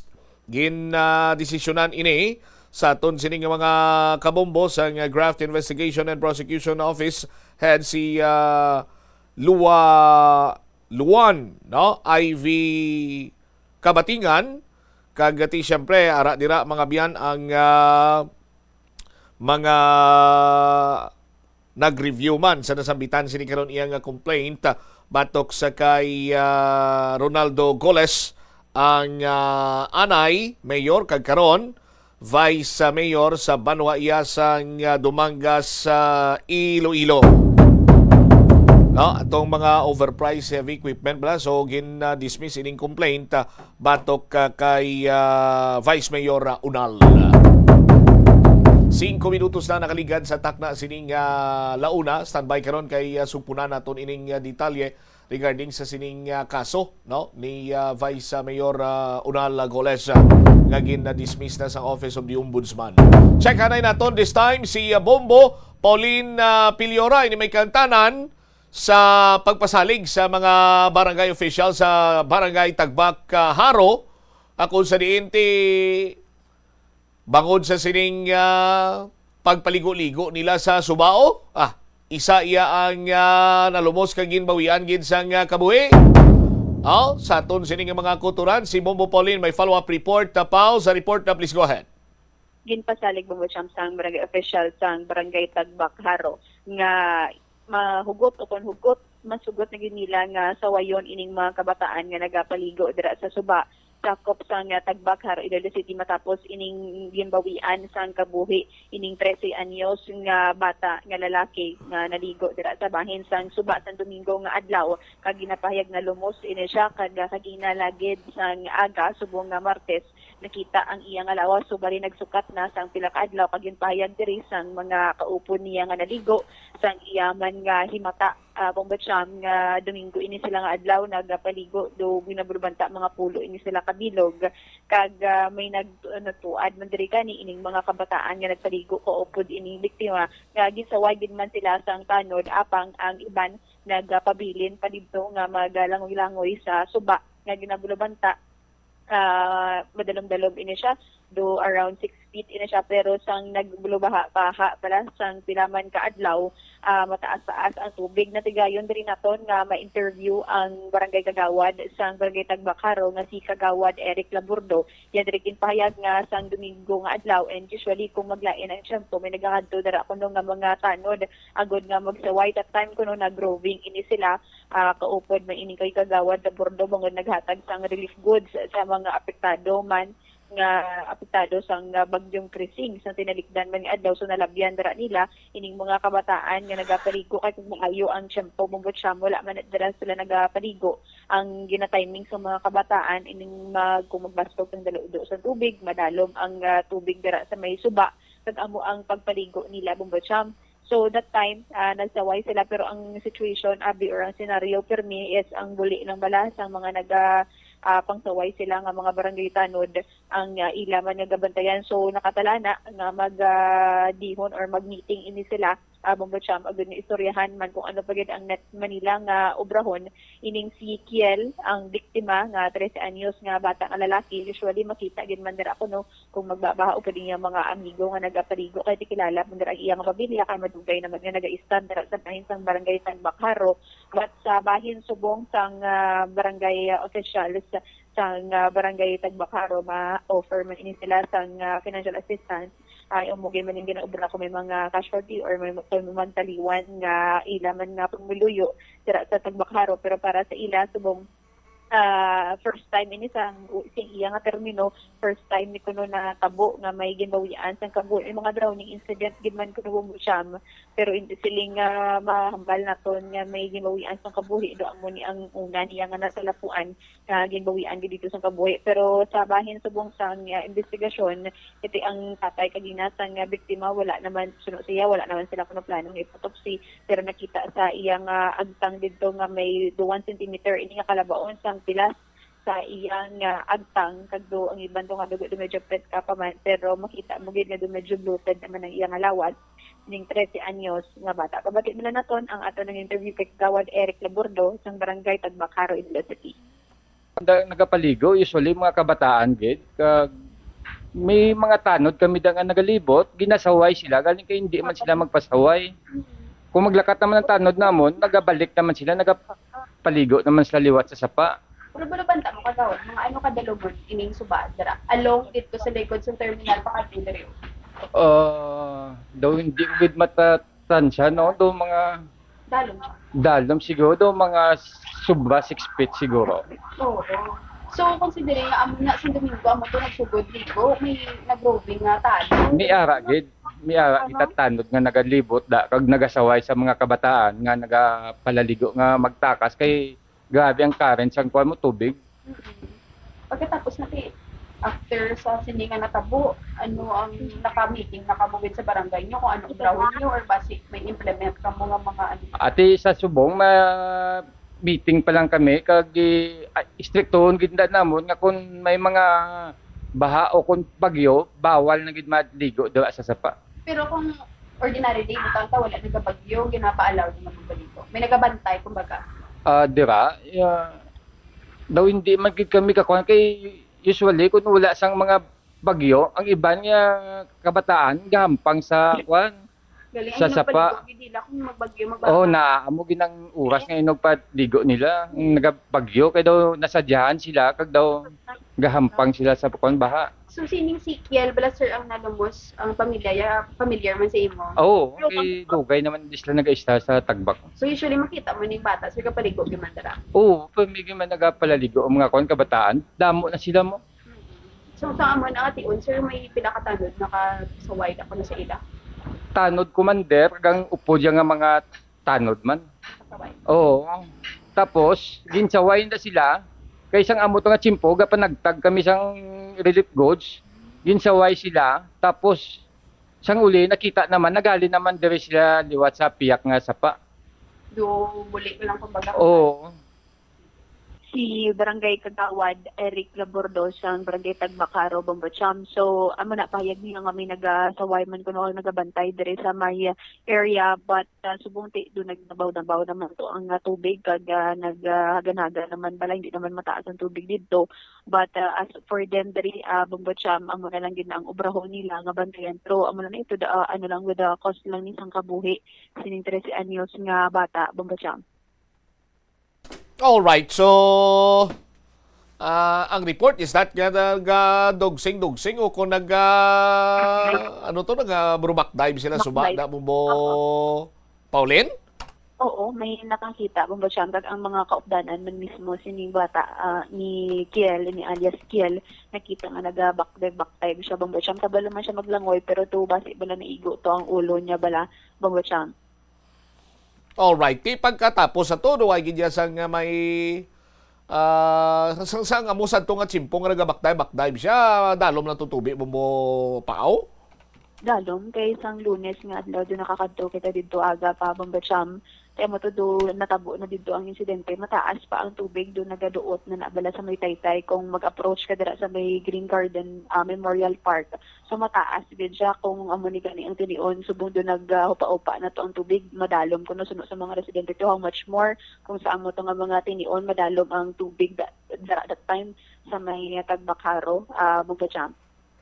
Alrighty, dapat basta mga kasubong sini nga mga kaygayunan gani basta may mga pagbabaha ti ang mga ginikanan man mismo aligmat man kag tipuno ng ila sini nga mga kabataan kiti bisan gasalig kay mo iya karon nga maayo ka maglangoy kun makabunggo ikaw drabi sa mga matig-a sini nga bagay. Mabiring ikaw kadamo sa mga kadamo sa mga posibilidad bala nga magtuga para nga hindi ikaw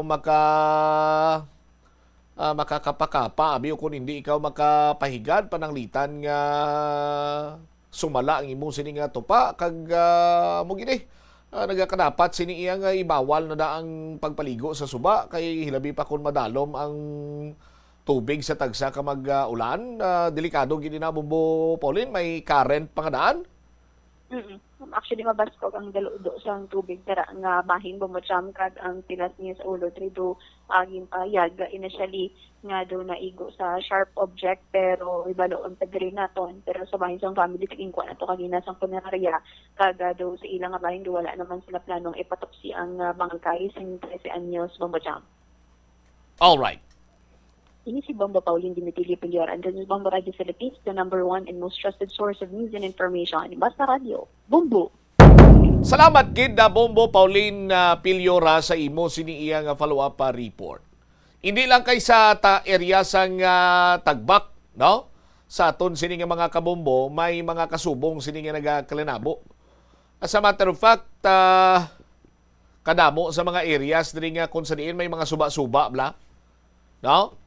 Ti masami dira nagahampang ang mga kabataan nagakadapat gid sining istriktuhan gid sa mga barangay official kag mismo sa bahin karon niya sa mga ginikanan dumilian nyo man ninyo sin mga kabataan nga mag sagad iya ka hinampang dira sa suba sa pangpang sang suba or sa suba gid or magpaligo no kay hindi mo mapaktan ang ginatawag sini iyang disgrasya ginbawian gid sang kabuhi makaluluoy man ining solterito sa aton sini makabombo nga amo sinyang iya nga nangin kapalaran na daga paya karon niya sining kabuhi adra sa area sang barangay Tagbak sa distrito sang Haro. 15 or 16 minutos na nakaligad sa takna sining alaunat sa aton sining pagpangalagad sa DYFM Bombo Radio Iloilo.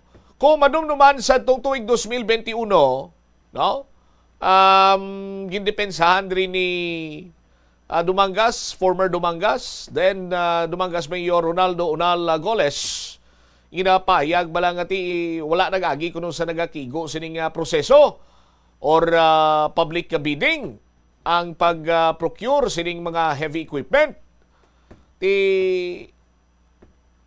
Gin bangod sini, gin kasuhan dire ang alkalde, ang anay alkalde sa nasambitan sining Banwa, kaupon siya sin mga kopdanan, may kang tanan sa sining heavy equipment gaging procure sang Banwa, no? Ang complaint is that nga why kuno nagasanto sa specifications kag overpriced, no? Si Sangguniang Bayan member Ayan Dolindo, no? Santo mo ni siyang buyagyag nga konsumahon kuno ang presyo sa gi-procure nga equipment sa kompanya sang Avantrak nga nakabase sa Cebu. Amuning nagdaog sa bidding, naglamot ini sa 45 million nga balor sang duha ka mga brand new 6-wheeler dump truck, isa ka brand new 6-wheeler garbage compactor, kang isa ka brand new nga 4x4 backhoe loader, isa ka brand new 6-wheeler mini dump truck, kag isa ka brand new nga generator set. Pero kung ang presyo kuno sa human kag sa Inotruck Longking, ang basihan naglabot lamang ini sa 11.5 million pesos. Ginpatahag man din ni former Mayor Goles nga kung nga ang kompanya sa Cebu mong napilian nga mangin supplier, apisar nga ang iban sini nga kompanya nagpasakop sa bidding, nakabase sa Iloilo, inibangod nga hindi man mahimo nga magpatingayon sang direct purchase ang Banwa. Dugang pa sang anay alkalde nga kung overpriced sa nasambit sini ang equipment, patod nga hindi man ini pagtugutan sang Development Bank of the Philippines nga amo ang nagpautang sa LGU Lumanga sa pagprocure sa mga equipment. Suno pa sa alkalde, mahimo nga wala nahangpan sang iban nga mga opisyal sa Banwa ang proseso kuno sa pag-procure sa nasambit sin equipment sa diin ang Sangguniang Bayan mismo ang naghatag sang otoridad, no? Sa kay Mayor agud nga mag-purchase sa nasambitan sining mga truck. Santuana yung bal ni former Mayor Unal Goles siya at hagman nga ang motibo mayara sang labod sa pamulitika, no? Tiambal sang anay alkalde niya ulaton ta na lang kung ano mang indesisyon sang Office of the Ombudsman nasa nasambitan sini karon iyang complaint batok sa iya. Sumong nagwa na kag gin-dismiss ini sila sa aton sini karon iyang mga kauturan. Tibot silingon nga nag-agi sa eksakto sining proseso kag way sa may ginlapas ngano man sining pagsulundan ukon layi ang LGU Lumanga sa pagpamuno sadto bilang mayor ni now Vice Mayor Unal Goles. 21 minutos na nakaligan sa taknang alaw na pagbalik nato na Banwa. Ipaguba or issuean sang cease and desist order ang proyekto dira sa may barangay Tagbak sa distrito sang Haro. Amo ning latest nga statement karon nagikan sa kay Mayor Raisa Treñas kasunod man sang pagbaha-baha kag lakip na sang pagka dula sang kabuhi sang isa ka sultirito sa nasambitan sini nga barangay. Lakip na sina diri Banwa dugang pagin nga mga impormasyon karon kay gin pabutyag man sang alkalde nga madasig karon ang paghatag nila sang ayuda sa mga nabahaan kag ining community kitchen gin pathagman sang alkalde kung ano gin bala ang kapuslanan sini. Lakip na sini karon Banwa, may kantanan man sa sining pulis nga nasapuan nga way na sang kabuhi. Gin autopsy na ini siya mo. Pero ang police station number 10 way pa diri sa may nauyatan kuno iyang result sa sining miyembro sang Philippine National Police nga nasapuan nga way na sang kabuhi sa may area sang distrito sang Mandurriao. Balikan tayo ni matapos sa bilang importante nga mga panumnumoras. Paano wala makaligaw sa aksidente sa dalan? Iyari mga tips nga dapat tandaan sa tion nga nagamaneho. Una, likawan ang masaming nga pagsaylo sang linya. Ang swerving o kung pagsaylo sang lane sa isa ka delikado nga maneuver nga masabi ginatunaan sang bunggo anay. Kung himuon ini, siguraduhon nga may bastante ang oras kag espasyo. Ikaduha, i-check ang blind spots. i-check ang mirrors kung clear ang alagyan. Magbalikid o kung maglantaw sa nagaagi sa ibang nga anggulo agud makasigurado nga maathag ang alagyan. Ang responsable nga driver ang masaming nga handa sa anuman nga aksidente. Kabahin na sang pagkaresponsable ang pagkuha sa nga insurance agud masigurado nga may peace of mind sa dalan. Ini nga pahanumdom ang ginadulong sa imo sang the #1 and most trusted radio network in the country, Bombo Radio Philippines. Basta Radio Bombo! Tanan kita mayara sang mabulig agud pakibatuan ang climate change. Magamit sang bag nga pwede magamit sang liwat-liwat agud mabuhinan. Farmers Bazaar, your traditional public market with the touch of Plazuela Dos, ang isa ka lugar nga gintukod sa tion kag sa kasagsagan sa COVID-19 pandemic nga may tinutuyo nga maghatag sa imo sang safe marketing experience. Subong nga ang COVID-19 hindi na gid man dako nga pamahog kag nagapakadto na kita sa next normal. Rest assured nga ang Farmers Bazaar will further evolve agud nga magpadayon sa paghatag sa inyo sing satisfying marketing experience. The Farmers Bazaar sa lower level tara na pahamtang ang fish, poultry kag meat section para naman sa inyo mga kinahanglanon nga prutas, utang kag iban pa, magbisita sa upper level pinaagi sa paggamit sa hagdanan o kon sa pagkadto direkta sa parking lot. The Farmers Bazaar, your traditional public market with the touch of Plazuela Dos. May kilala ka bala nga mga bata nga mahilig sa video games? Nagausik bala ini sang inoras sa paghampang sang iya ginakaadikan nga games. Isa ka pagtuon sang American Academy of Pediatrics ang nagapahayag ngang sobra-sobra o kon inoras nga pagtiner sa paghampang sang video games ang makadulot sang depresyon, anxiety kag manubo nga grade sa eskwelahan. Suno sa mga eksperto, halos 9% sa kada 3,000 ka mga elementary students sa kada pungsod ang makabig pathological o kon addict sa paghampang. Makabig nga pathological o kung addicted ang isa ka estudyante kung nagaapekto na ang paghampang sa iya nga pag-eskwela. Dugang pa sa among nga pagtuon, ang ka-addict sang isa ka bata makapabudlay sa iya sa pagkontrol sang iya impulse. Kaangot diri, ginpanugyan nga dapat hindi magsobra sa isa ka oras kada adlaw ang gastuhon sang isa ka elementary student sa paghampang kag hindi naman magsobra sa 2 ka oras ang isa ka high school student. Sa eskwelahan, ang pag-practice ng good manners and right conduct ang makabulig sa paghimo sang positive, respectful environment para sa pagtuon. Nagapakita ini sang pagtahod hindi lang sa mga manunudlo kundi mangin sa imo mga classmate kag sa school community. Mag-abot sa eskwelahan on time. Ang pag-abot sang late sa klase kag sa aktibidad ang nagapakita sang kakulang sang respeto sa oras sang iban. Magpamati sa imo maestra o kun maestro samtang nagadiscuss ang lesson kag sundon sang maayo kun may yara sang instructions. Tawgon nga ma'am o kun sir ang imo teacher o kun staff. Kun may Oras sa Bombo Radio Iloilo, Philippine Standard Time, 26 minutos na nakaligad sa takna sining alauna. Balik na diri sa pagpangalagad sa Bombo na isudto sa DYFM Bombo Radio Iloilo.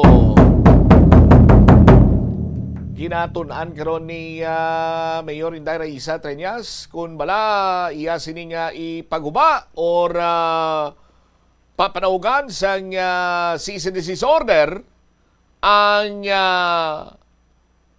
proyekto nga ginapatigayon dira sa Department of Public Works and Highways sa may barangay Tagbak Haro. Ini kasunod sang pagbaha dira kag taliwan sang isa iya ka sultirito matapos nga nalumos sa suba. I-check tabla ang mga balita nga natipon ni Bombo Hana Andasa sa dili ginamang madugay. Check tanay si Bombo Jomar Villa ang Police Station 10 wala pa sang hawin diri sa results sang autopsy sang NBI sa patrolman nga nasapuan nga wala na sang kabuhio.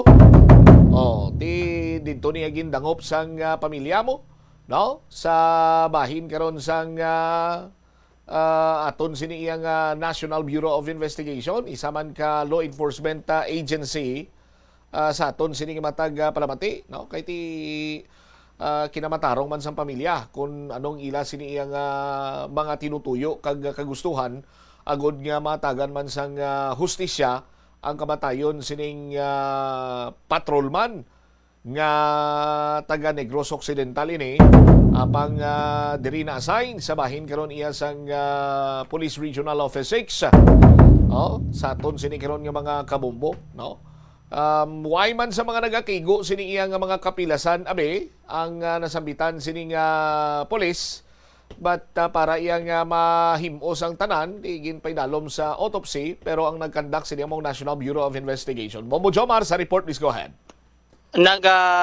Padayon pa karon ang investigation sang police station number 10 sa pagpunguna ni Police Captain Bal Alan Campbell no ang hepe director Mobucham sang Mandurriao PNP tuhoy ini karon sa sining pagkasapo sang lawas ni patrolman Tayhon no kuning patrolman Dandy Lois Tayhon ining police personnel nga assign karon sa may Regional Communications and Electronic Unit sa may Region 6 sa aton sining mga kabombo kon matandaan ining nasabit sa ka police personnel ang nakitaan lamang sang nagajogging sa may area karon sang Esplanade sa Kopsang San Rafael Mandurriao nga nagakulob kag way na sang kabuhi Bombocham didto nga tinagresponde ang kapulisan kag in-process man ini sang scene of the crime operation o kon ang soko ang lawas sang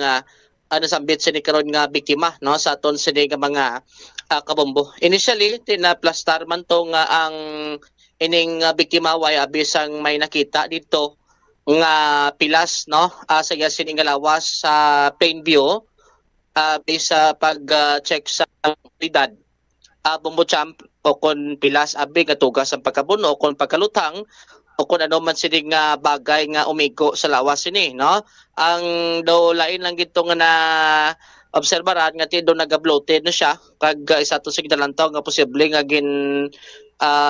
ginhuluman o kung nahulom patong lawas siya sa may tubig rason nga do medyo nagabloated ini siya pero gin paidalom ini siya sunod diri kay Police Captain Campbell sa autopsy examination kung sa diin mismo man ang pamilya sang sining biktima ang nag-request no nga ang makandak sang autopsy amo ang National Bureau of Investigation Region 6 diri karon Bombocham to sunod diri kay Police Captain Campbell way pa ini sila sang hawid no sang resulta sang autopsy examination kay initial no nga may ara na isang result nga gin pagwa ang National Bureau of Investigation Bombocham si gina-considered man no sang kapulisan sunod sa tungdan nga maka-request no sang resulta sang autopsy examination kay ti sama ni sa gidalantaw karon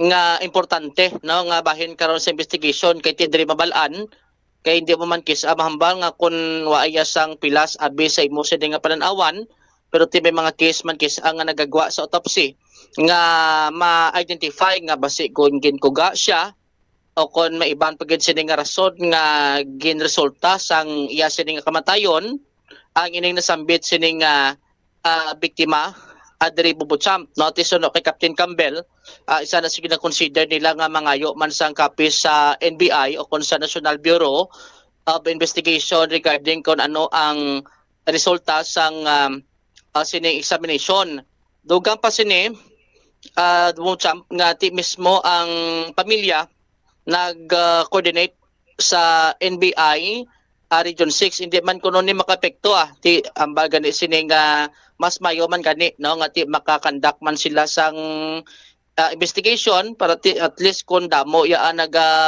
investigate sini mas mapalasig so no kay Captain Campbell ang pag-trace no kung pag-identify sini kung balati may foul play o kung wala no sa kamatayon sining nasambit sining biktima. So sa bahin karon sa kapulisan do hindi pagid ma-establish diri sa ato di Captain Campbell kung ano gid ang natabo no prior sa inisyang nasapuan sang Domingo sang aga Bumbutsam, may mga nakuha man silang footage nga sang Biyernes sang gabi nakahalin o kung naka-duty panigali no sa iya siding opisina sa ginatrabuhan si dira sa area karon sang Campo Delgado no sa ila sining unit.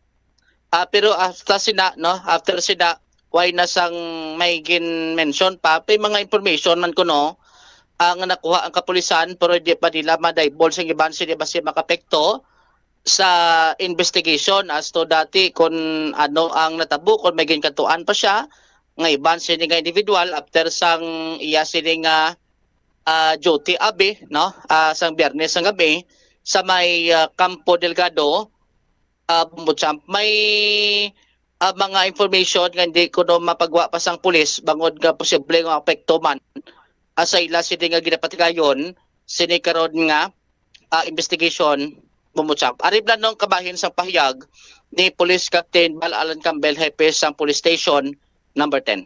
Yesterday, aside nga confirm sang pamilya nga dito sila nagpo-autopsy sa NBI-6, we were able also to turn over the belongings which was recovered sa mismo sa lawas ang biktima. Such as IDs, ATM card, and his wristwatch, and even the ring. So, ang pamilya is nagpakamaayo nga ganan na sila time parang asikaso sa ilang mga needs. Because nga sa subong ari pati ang bangkay sa ilay mata, and maybe soon makahatag na sila sa official statement nila para man nga madugangan ang aton nga mga ibalo as to as ongoing ang pag-conduct naton sa investigation sa aton nga biktima. Belongings din na recover, sir? That time pag retrieve namon sang bangkay, amo na ang mga na-recover sa aton investigator. Okay. Okay. Na-establish ta na, sir, kung before sa natabo na may ginkantuan siya din sa naghalin? May mga ginasundan na kami subong. Actually, may mga informations na kami. But for now, I cannot divulge yet because nga gusto namon i-sure anay ni. And ang official lang na ano namon sa subong is the last na duty siya, pag nakitaan siya, was Friday evening dito mismo sa opisina nila. And it was confirmed by his officers, iyang mga co-workers, during the conference kahapon, case conference kahapon together with our city director and other support units. Okay. Saan sa ganyan Domingo na, sir, no? Domingo saga, no? Sunday morning, na-discover mga 9 in the morning.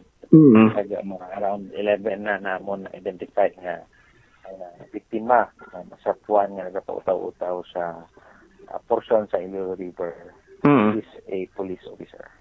Okay, pero may na-mention mo may mga information kamo nga na-gather pero hindi nyo pa ma-divulge.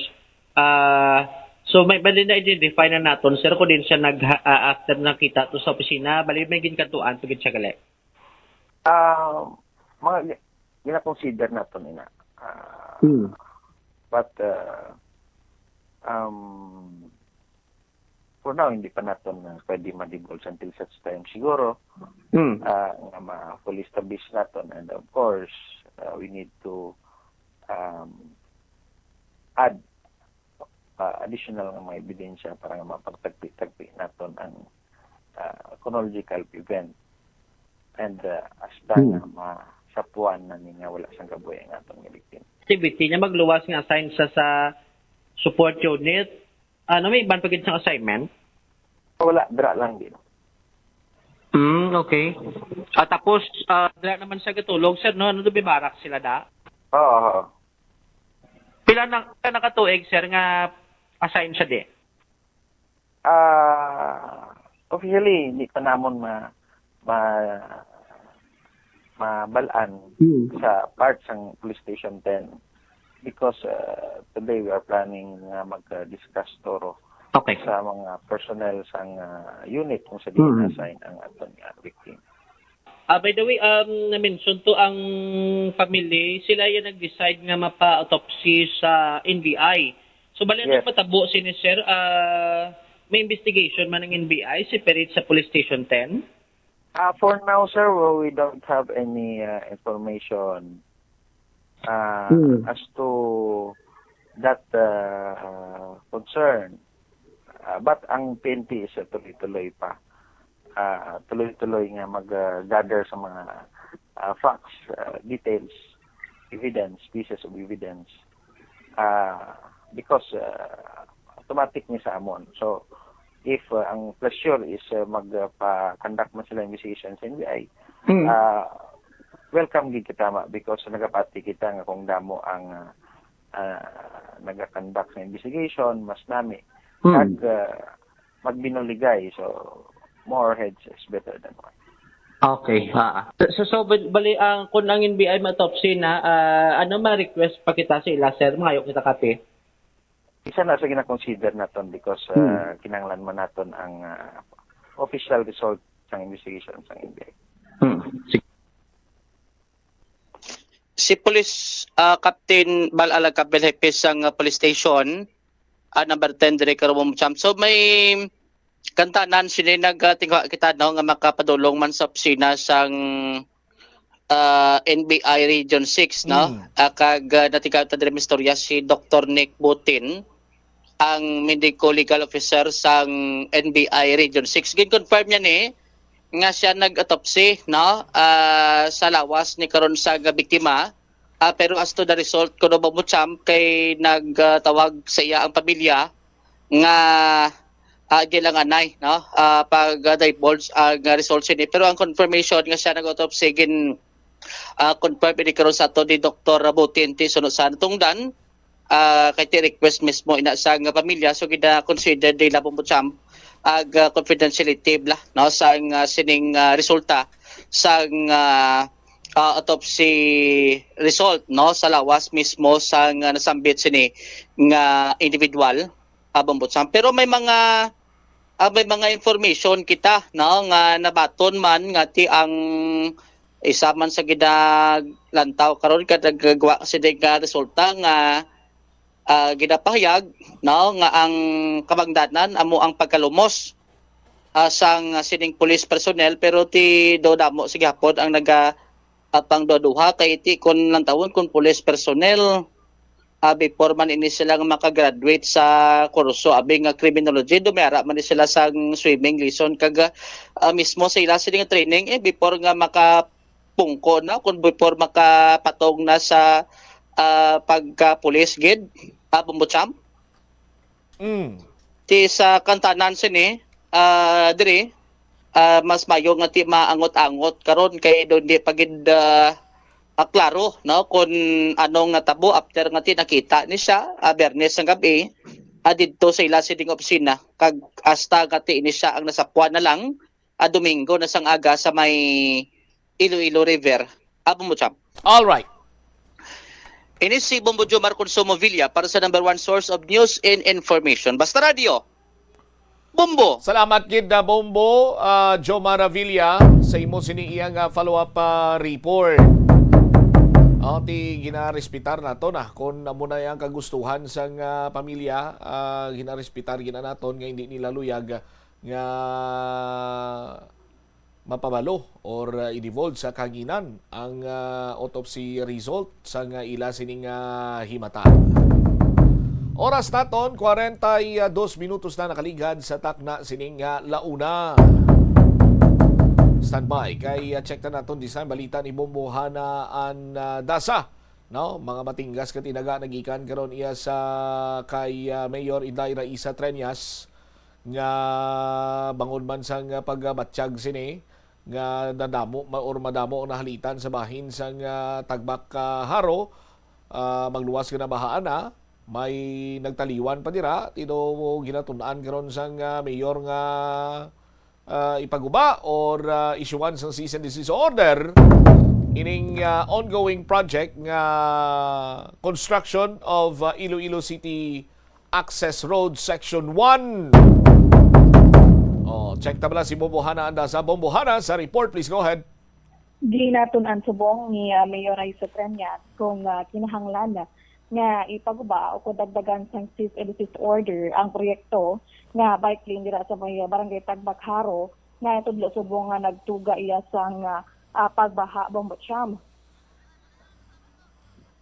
Kaya man sa pahayag nga ni Mayor Raisa Treñas nga kinahanglan nga mauntat na ini agad nga hindi na magbaha sa among lugar kag makatuga pa sang palain sa mga pumuluyo dira sa palibot sang ining project Bombocham kag sa iya dapat nga sundon ang standard sa Department of Public Works and Highways kung pila ka meters lamang ang ining creek kay bangod na kit Andri sa pag-assess sa DPWH kag kaupod man ni Office of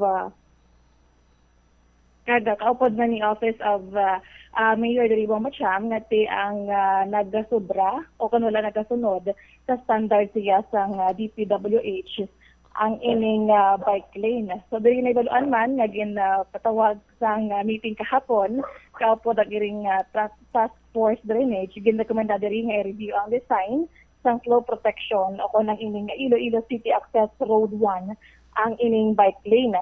Kag diri man Bombocham sa payag ni Treñas kay hindi niluyag nga madamo pa sa kabuhi nga madula bangod sa pagbaha sa among man nga district.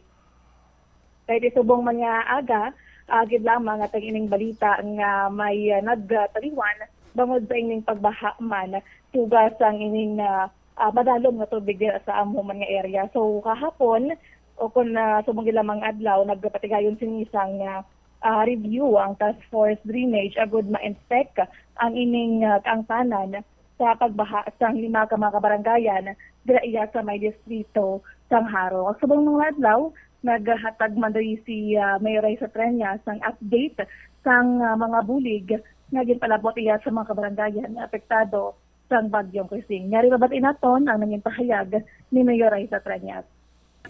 Ongoing ang aton nga mga preparations as of last night hasta kami ni Donna Magno kag sa CSWD nagastoryahanay no kay ina-prepare naton kay nagprepare naman ko sang mga goods naton para sa aton community kitchen kay nakita niyo ang obra bala kon magbaha ang panggawi sang nabahaan wa hindi na sila makaluto sa panilamalay nila amo na nga ginapreparahan tagid ang aton community kitchen kay maninlo to sila na sa nila makaon sila sa evacuation center babalik to paninlo.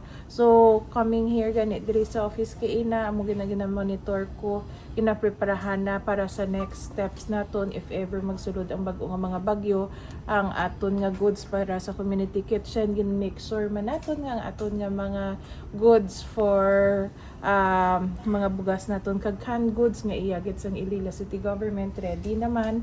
Gapaslamat man kita gani nga may assistance pagid ang DSWD.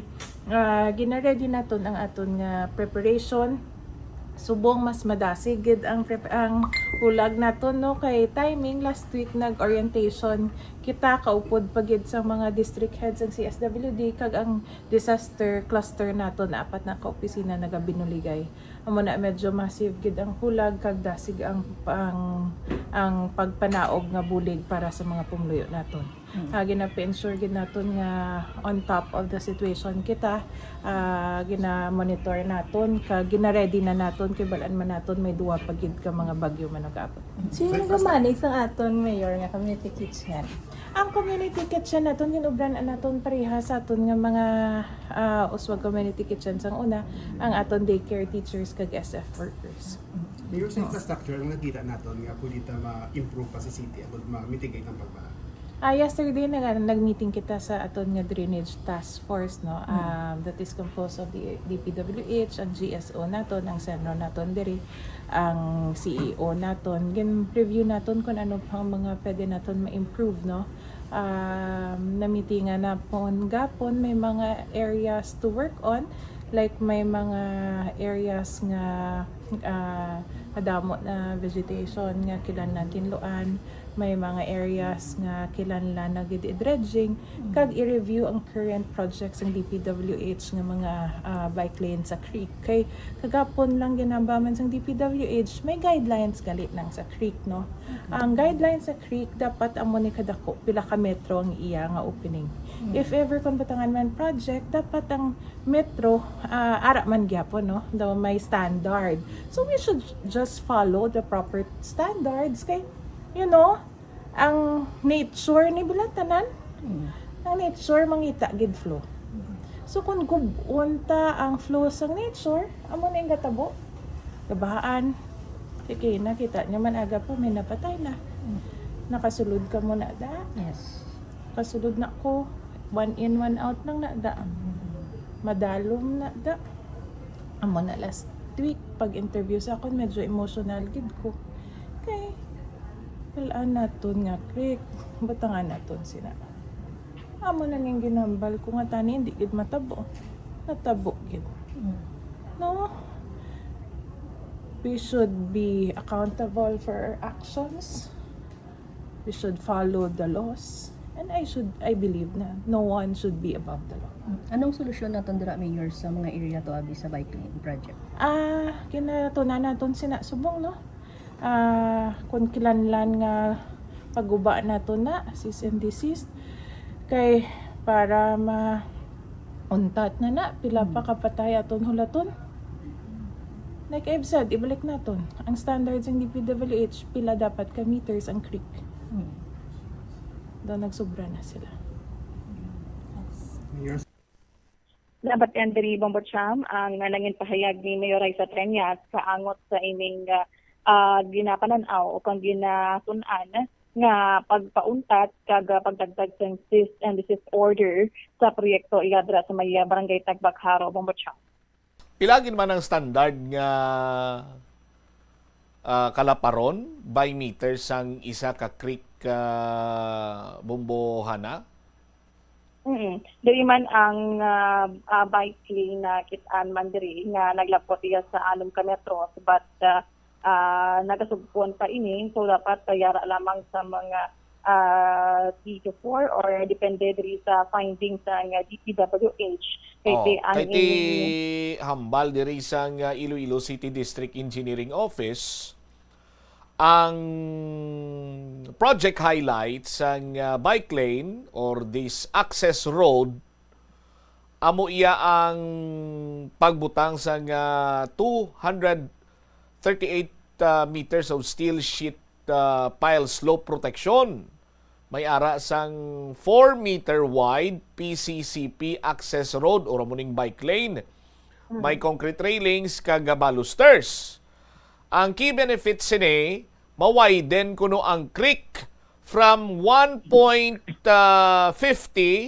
to 2 meters tubtob hasta sa average nga 3 meters.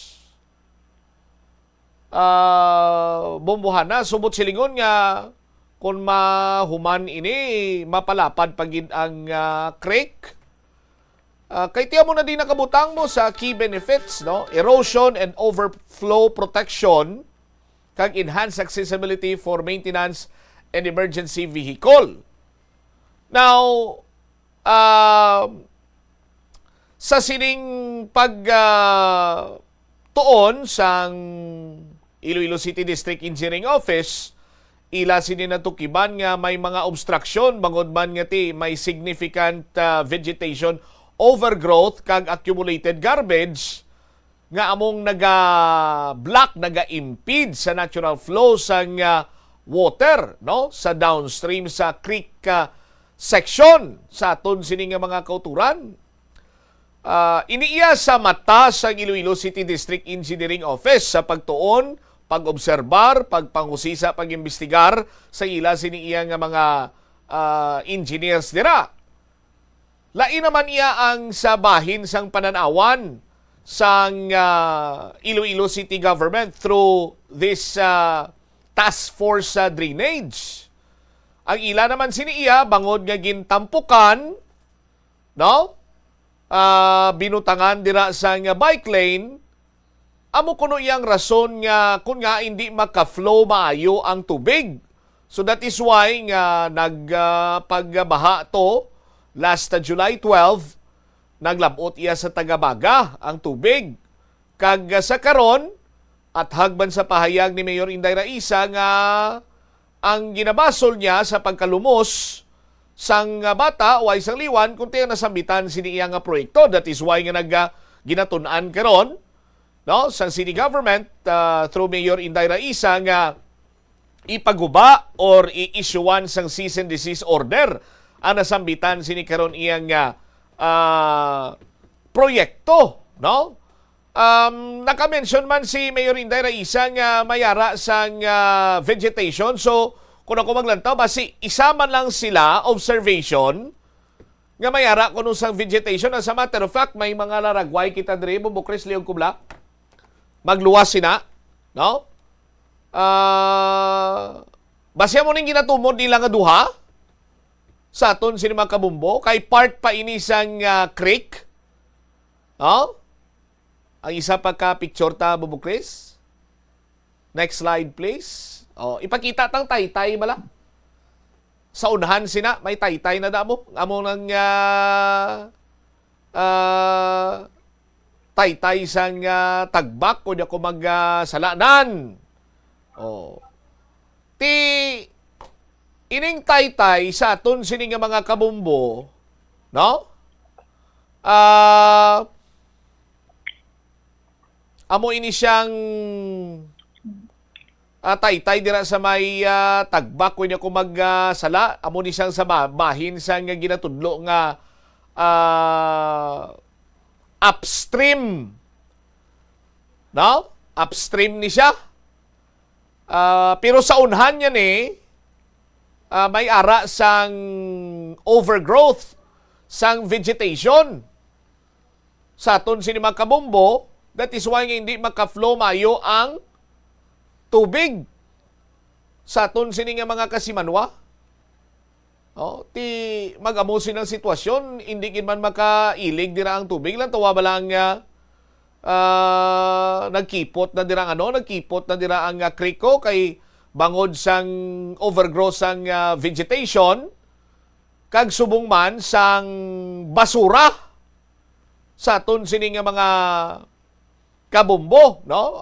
Hindi lang naton ma-sure gid kung amo man sini ang ginatumod ni Mayor Inday Raisa nga ti mayara sang vegetation or overgrowth sang vegetation, but kung ako yung maglantaw dumayara sila sang isa lang ka do nagsanto sila bala, pero hindi ta pa mapiho kung sa diin ang overgrowth sang vegetation nga ginanamin ni Mayor Inday Raisa nga gintumod sang task force sa drainage, no? Sang sa mga ginpangtumod sa Iloilo City District Engineering Office nga pamutsyag man last time ni Congresswoman Jan Baronda sa interview ya diri sa Bombo Radio. Di may isagin lamang ang mambal naton nga piho nga rason sang pagbaha. No? Nga daw sibo sa statement sa mga matagas nga opisyal sa syudad sang Iloilo ang overgrowth sang vegetation kag pagtipon sang mga basura. No? Tiyang pamangkot sini kay sino ini katungdanan. No? Kay sino ini katungdanan nga i-clear. No? Pangkakson, limpyuhan ining overgrowth, vegetation overgrowth, kag accumulated garbage. Kay sino ini katungdanan, amo nang pamangkot naton karon sa aton sini karon nga mga kabumbo. Ang pag-clear, paglimpyo sang overgrowth or sang vegetation overgrowth, kag ang pag-clear sang accumulated garbage, iya bala ina katungdanan sang Department of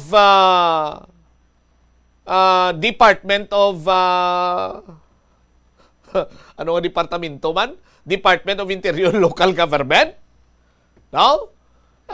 iya bala na ina sa National Telecommunications Company, iya bala ina sa Bureau of Customs, iya bala ina sa Philippine Atmospheric Geophysical Astronomical ano ganina mo Chris, no? Pag-asa. Kay sino katungdanan ini ayhan Bombo Hanaman? Amo gani Bombo Cham kay halintag opisa sang pagbaha dira da tinadluanay na lang nagbasulay kung sino gid ang sala sa ining natabo nga pagbaha kag pagdugay isang pagsubside sang ining tubig baha dira, but sa ining pagsinapol ni Mayor Liza Peña sa sang task force gin-rekomenda na sang task force nga i-review diri kag hatag man o kung mag-deploy sang equipment once nga masaysayd ang tubig para mahawanan ang nagabara dira kag nagapugong sang husto nga dalagan sang tubig, Bombo Cham. All right.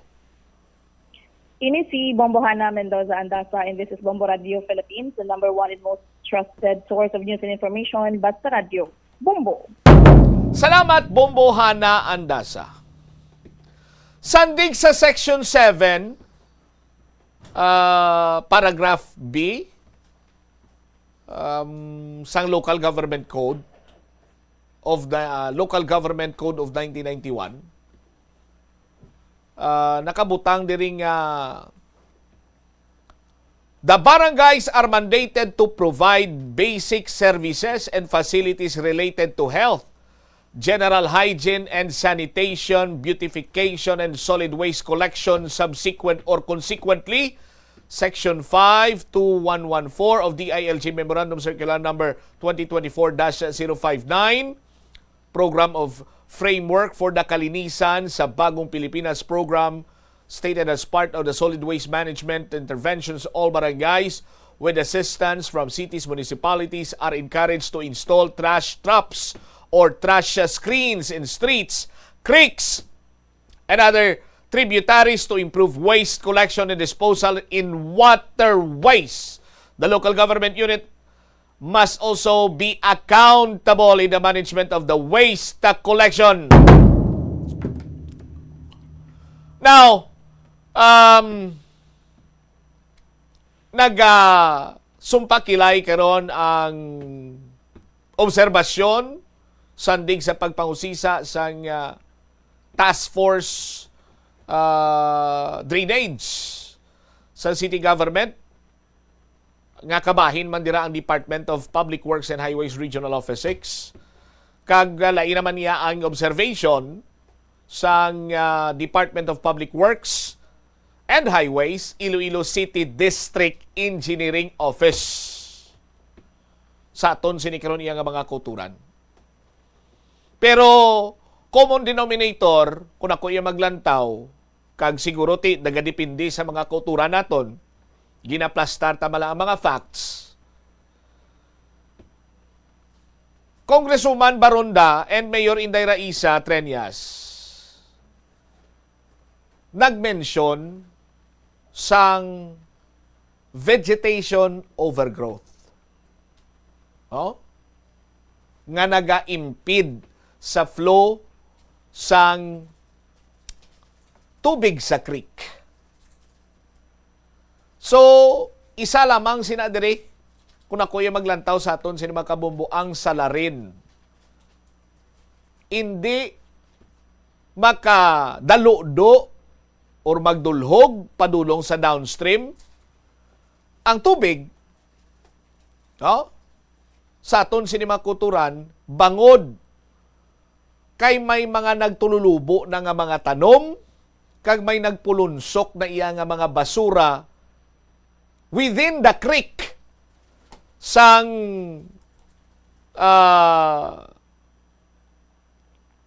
ginatawag naton sini iya nga Along Bunta Tala Creek, Barangay Kamalig. Sa aton sini karon nga mga kabumbo. Lakip na sinadiri ang napektuhan man ang barangay Tagbak sa distrito iya sang Haro. No? So, granting for the sake, para iya nga mabuligan naton ang mga pumuluyo sang syudad sang Iloilo. Ginapanawagan naton, kung tatantananay sigurong pinatudluanay, kag umpisa subong tanan nga resources sang Iloilo City District Engineering Office. Resources sang Iloilo City Government. Resources sang Regional Office 6 sa Department of Public Works and Highways. Tutukin nyo na ang nagapugok. Pakita tatong labong bukris ang picture. No? Tutukin nyo ni kag i-clear nyo ni subong. Ora mismo! Bilang isa ka taxpayer, nagademand ako iya.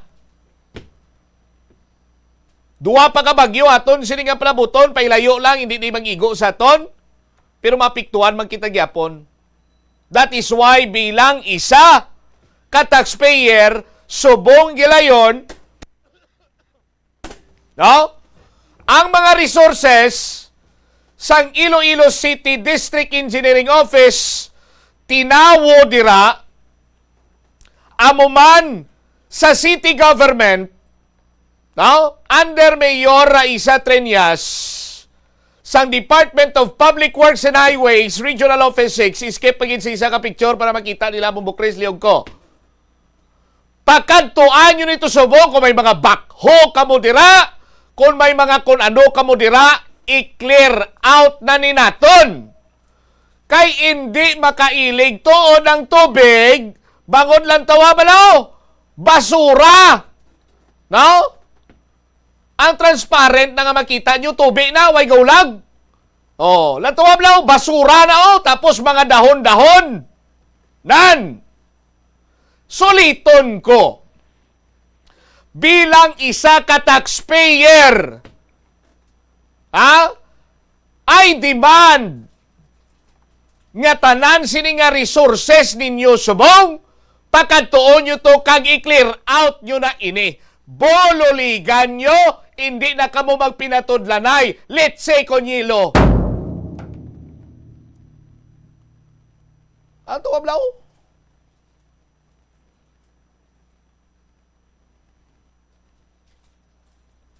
Bululigan ta na lang ni. Kay waisang may maidulot sila diri karon.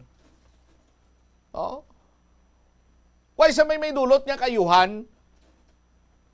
No? Kung awayan ta pa ni, baisan ta pa ni, so on and so forth. Oh. Ti bilang taxpayer, gadimand ako ya subong, ikaw nga nagapamati. May punto man ako ayhan, ikaw nga taxpayer. May punto ayhan ang gina-demand ko subong sa Iloilo City District Engineering Office.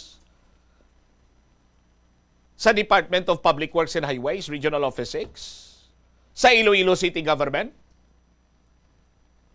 Oh. Maliso ka sa wala, buhin tax. Maliso ka sa to, buhin tax. Oh. Talikod ka, may tax. Sa tubang mo, may tax. Hambal sa Ilonggo, pilosoper nga kilala ko, kulang na lang, tam-tax.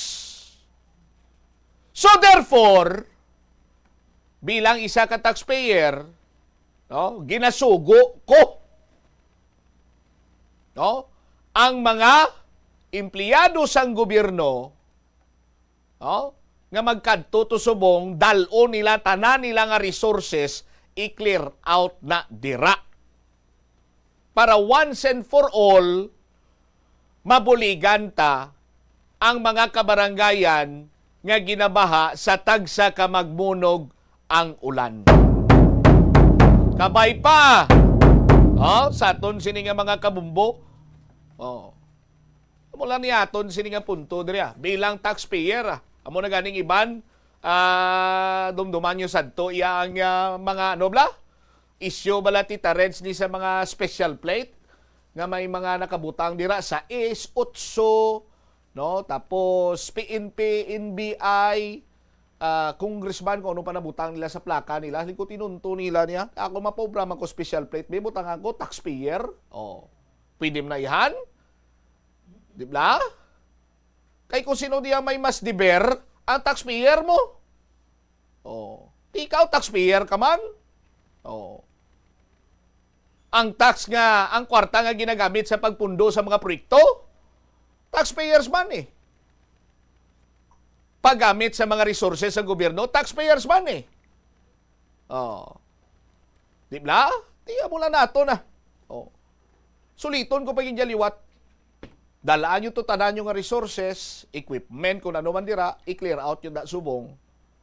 Inang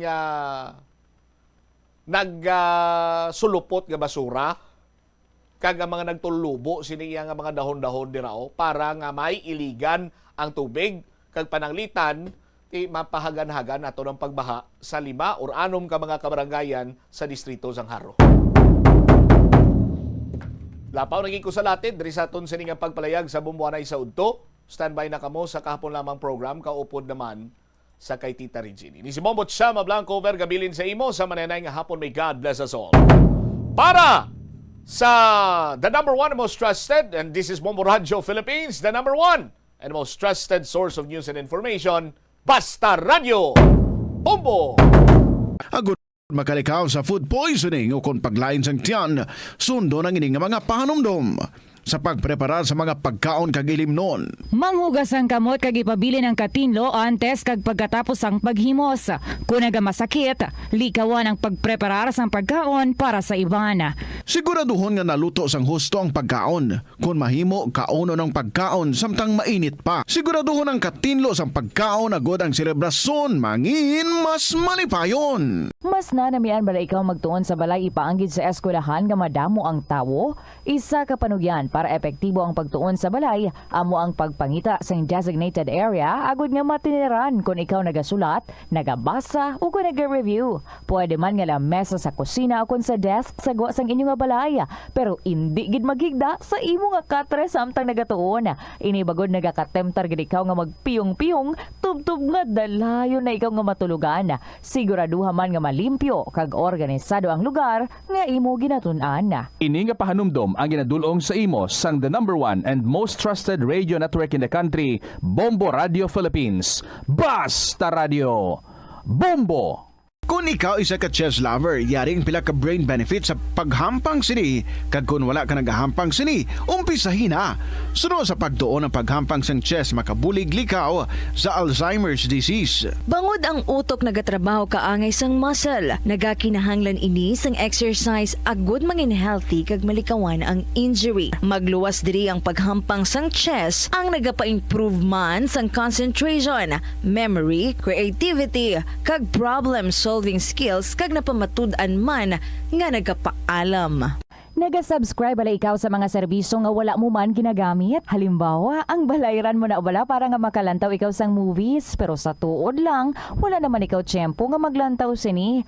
Hapos lang libatan ang bulanan nga mga subscription sa streaming services kag mobile apps kag wala ka lang nakadipara ma-charge na ini sa imo nga bank account bisan nga wala mo man regular nga ginagamit. I-review gid ang imo nga ginagastuhan sa mga charges kaangay sini kag ikonsiderar man ang pagkanselar sa mga hindi kinahanglanon nga mga subscription agod nga mas magamit mo ang imo kwarta sa mas kinahanglanon nga mga butang. Ini nga pahanumdom ang ginadulong sa imo sang the number 1 and most trusted radio network in the country, Bombo Radio Philippines. Basta Radio. Bombo! Plazuela de Iloilo, Billboard of Activities for July 20 to 26, 2025. All the Goldie songs are their specialty. Kag sila magabalik sa Hulyo 26, Sabado. Sa Concert at the Plaza presents The Retro Band. Mangininyo, umpisa alas 6 sa gabi. Sa tion sa musical show, napulo ka mga matahom nga Plazuela de Iloilo, special edition mags kag madamo pangaiban ang igaparafol sa mga suki sang Plazuela de Iloilo. Sa Hulyo 27, Domingo, Ginaagdang tanan nga mangin kabahin sang Eucharistic celebration nga pagahiwaton sa Latolda sa among adlaw alas 11 sang aga. Sa tion sang Holy Mass, magpangamuyo kita sa Ginoo nga i-remind ang aton mga lideres sang conflicting countries nga ang violence hindi ang sabat sa tanan nga sahi sang misunderstanding. Plus wala di Iloilo, we remain to be one with you in the common hope for a better community in a progressive country in 2025. Nagasala ka bala sa imo nga tulunan kag daw hindi ka makahibalo kung ano ang imo nga unahon? Kung magtuon ikaw, siguraduhang anay nga nakakaon ikaw sang maayo agud nga maka-function ang imo nga utok. Kung gusto mo ang snacks, siguraduhan man nga na-preparar na ini antes pa man ang imo study time. Bangod basi, mawili ikaw sa pagkuti sang imo nga pagkaon kag ma-distract ikaw sa imo nga tulunan. Siguraduhan man nga tapos na ang imo nga olobrahon sa sulod sang balay para nga makalikaw sa interruption kag para sigurado naman nga maka-relax ikaw kung matapos mo na ang pag-review. Ini nga pahanumdom ang ginadulong sa imo sang the #1 and most trusted radio network in the country, Bombo Radio Philippines. Basta Radio Bombo! Iyari ang mga household level fire safety measures nga dapat tandaan agud makalikaw sa sunog sa balay. Hindi magbutang o kung magtipon sang flammable substance o kung chemical nga makatugas ang sunog sa kusina o kung sa sulod sang balay. Ipalayo man sa mga kabataan ang pospro kag lighters. Patya ang kalayo kag baga matapos ang pagluto sa kusina. Siguraduhon nga wala nagasungaw kag pirmi limpyuhan ang mga kerosene kag gas stoves. Tandaan, ang paglikaw sa sunog sa sulod sa balay, responsibilidad sang bilog nga pamilya.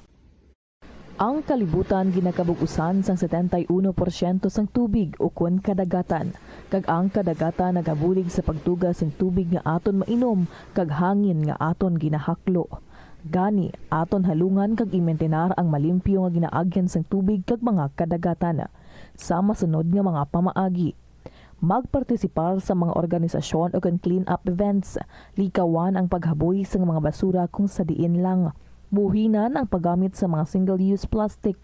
Hindi pag-i-flush o kung ihulog sa mga lababo ang mga basura sa panimalay, kaangay sang plastic straw, auto fluids, kag mga grasa. Kadagatan proteksyonan, kag limpyuhan. Ini nga pahanumdom ang ginadulong sa imo sang the #1 and most trusted radio network in the country, Bombo Radio Philippines. Basta Radio Bombo! Hindi lamang sa jeans o kung tugas ang katigulangon ang rason sa hair loss o kung pagkaunot sang buhok. Natukiban sang health expert sa South Korea nga ang hair loss ang tuga sang environmental factors. Sa bugos nga kalibutan, nagalabot sa 4.2 million ang nagakapatay bangod sa outdoor air pollution suno sa World Health Organization. Mas sobra 90% sang populasyon sa kalibutan ang nagaistar sa populated areas sa diin ang heart attacks, aggravated asthma, irregular heartbeat kag poorer lung function ang pila lamang sa epekto sang air pollution. Ang kasubo kag depresyon ang hindi pareho nga balatyagon. Ang depresyon ang hindi gulpiyada lang nga nagakatabo sa isa ka tawo. Masami man nga ginakabig sa mga tawo nga depressed ini bangod sa kasubo nga nagakabatyagan. Ang kasubo temporaryo lang nga nagakabatyagan sang tawo kag masami nagadugay sang pila lang ka adlaw. Samtang, makabig naman nga nag-experience ikaw sang depresyon kung masobre na sa 3 ka bulan nga nagabatyag ikaw sang kasubo. Importante nga mahibaluan ang mga naga-trigger sa nga mga balatyagon, agud nga mahibaluan kung paano ini nga bulngon. Sa pagbugtaw mo sa aga, cold baladayon nga tubig ang imo ginainom? Ay, dali lang, wait a minute, para sa ininit. Suno kay Dr. Deborah Weatherspoon, isa ka advanced practice nurse, mas maayo nga mag-inom sang alabaab nga tubig sa aga. Paathag ni Weatherspoon, iniya nagabulig sa lawas nga magpagwa sang toxins kag naga-improve sang imo blood circulation. Sa mga babayi, ang pag-inom sang alabaab nga tubig ay nagabulig man kung ikaw nagasuprer sang period cramps. Hindi ako Kada 39 segundo, may isa ka tawo nga nagakabiktima bangod sa paggamit sang computer.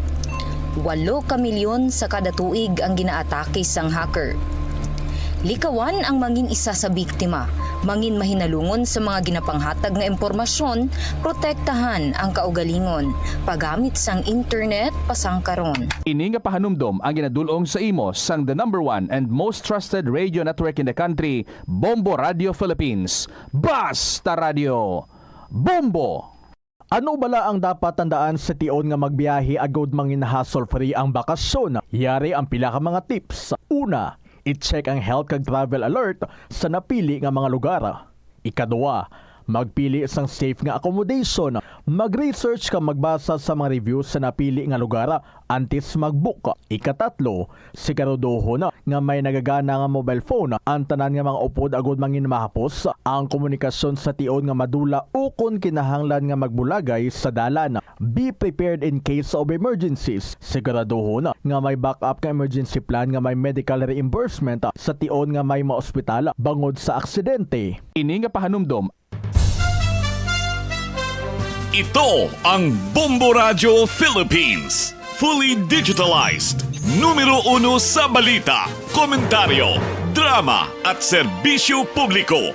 Bombo Radio Philippines. Bombo Radio Philippines. Unmatched. #1 and most trusted source of news and information. Basta Radio Bombo!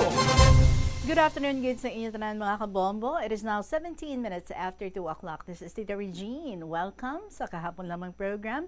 Today is Tuesday, July 22. The weather is better. Let's hope nga mas mainit-init pagid. Although may mga nakaambang nga mga LPAs pagid, no? Managsulo diri sa area of responsibility sa Pilipinas. But we're hoping for the best. Kumusta? Busog na kamo? Ano sudaan nyo? I hope busog na ang kadamaan, nakapanyaga na. And kabay, ang iba nakapiyong-piyong na dira. So kung wake up na, awake na, pwede na. Pwede na kapangapi. At the same time, pwede naman makapungko para nga makaumpisa or maybe makakontinue sa inyong makasaysayan dira nga liyog man nga ipalabot diri sa Kahapon Lamang program. So i-email nyo lang if you have beautiful stories, email lang sa bombo_iloilo@bomboradio.info. Pwede man sulaton and then ipadala sa Kahapon Lamang program, DYFM, Bombo Radio Iloilo, Sky City Tower, Mapa Street, Iloilo City. This is Tita Regine. I'd like to welcome everyone sa Kahapon Lamang program, Tuesday edition, with a song from Jose L.G. Fuentes. Panumpa, Mayong Hapon.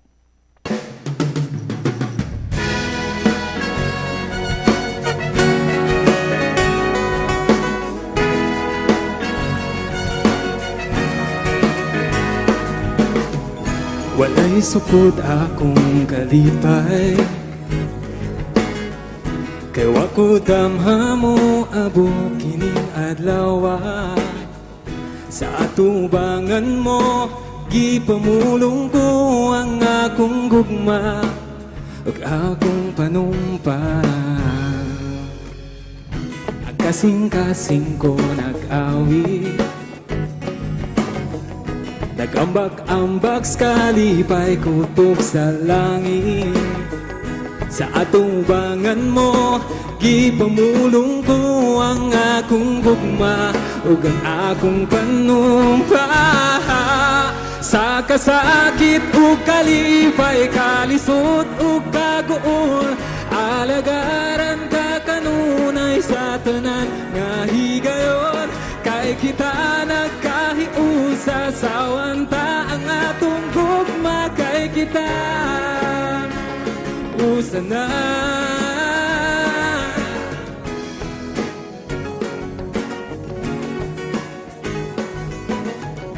Mga pangandoy ug masali, karong adlaw na tuman sugo sa langit. Ikaw ang rayna ko, ug ako ang imong haring kauban. Sa kahangturan, sa kasakit ug kalipay, kalisod ug kaguol, alagaran ka kanunay sa tanan nga higayon. Kay kita nagkahiusa sa andang nga tunggok, kay kita usa na. Pinangga ko, ikaw gako murag yun ang magtinabangay ug mag-inunungay tumanon ta ang atong mga saa pupus kining gugmang way sama.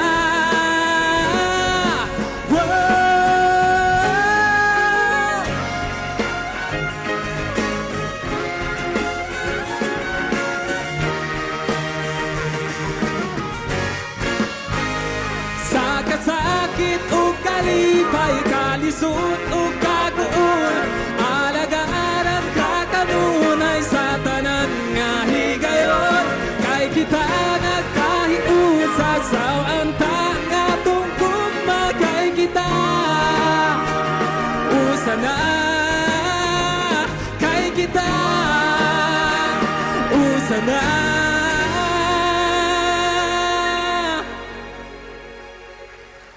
Panumpalbayo sa LG Fuentes. Good afternoon again. Alas 2:22 ang aton nga oras. So welcome sa kahapon lamang program. Balikan tang sulat ni Aguila sa Sri Lanka and she was talking about this program nga ginhold dito sa school sang iyang kabataan kung sa diin she was the one in charge sa backdrop. And of course, may gamay nga ugtas because sa mga nag-set up sa sound system. Anyway, she was already talking about the program nga nagsugod na and then she's also one of those nga ginapa-participate gid no sang owner sang eskwelahan. So sige supunan ta diri ang sulat ni Aguila sang Sri Lanka. Dear Tita Regine.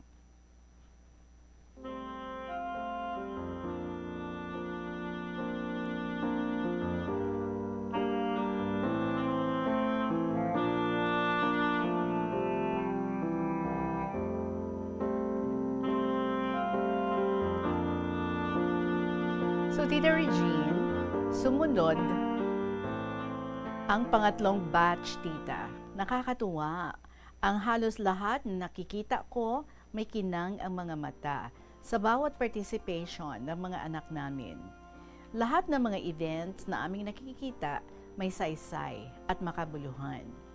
From first batch to third batch, may mga DIY na bulaklak ang mga bata. Hawak nila ang lotus na gawa sa colored papers. Maya-maya, lumapit si Imashi. Sabi ko, kuhanan mo nak ng videos ang lahat ng mga events. Tumayo sa gilid at ginawa ang utos ko. Nang natapos na lahat, sumunod ang mga magulang, Tita.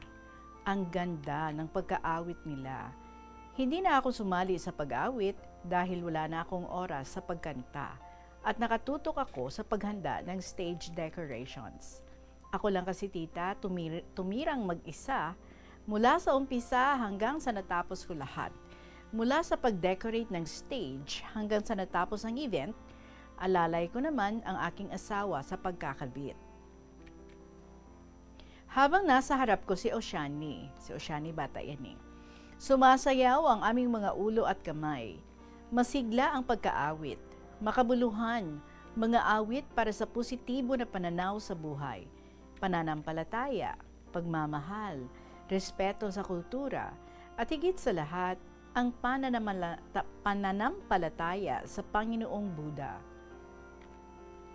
Magandang pagkabigkas, klaro ang mga letra, buo ang boses nila. Sunod-sunod ang pag-awit ng lahat na grupo. Ang sarap pakinggan ng pagkaawit na galing sa puso. Praktisado, kumpara sa mga guro na huling kumanta. Habang kumakanta ang isang batch, ang classmate ni Oshani, panay gamit ng turotot. Ang paggamit niya, katugma sa tugtog ng musika. Tawa ng tawa ako. Ngunit ang kamera, hindi na nakatutok sa kanyang ina. Doon na sa atip ng stage. Napakalusog, Tita na bata. Masiyahin sa tuwing nagkikita kami, lalapit sa akin at makipagkwentuhan.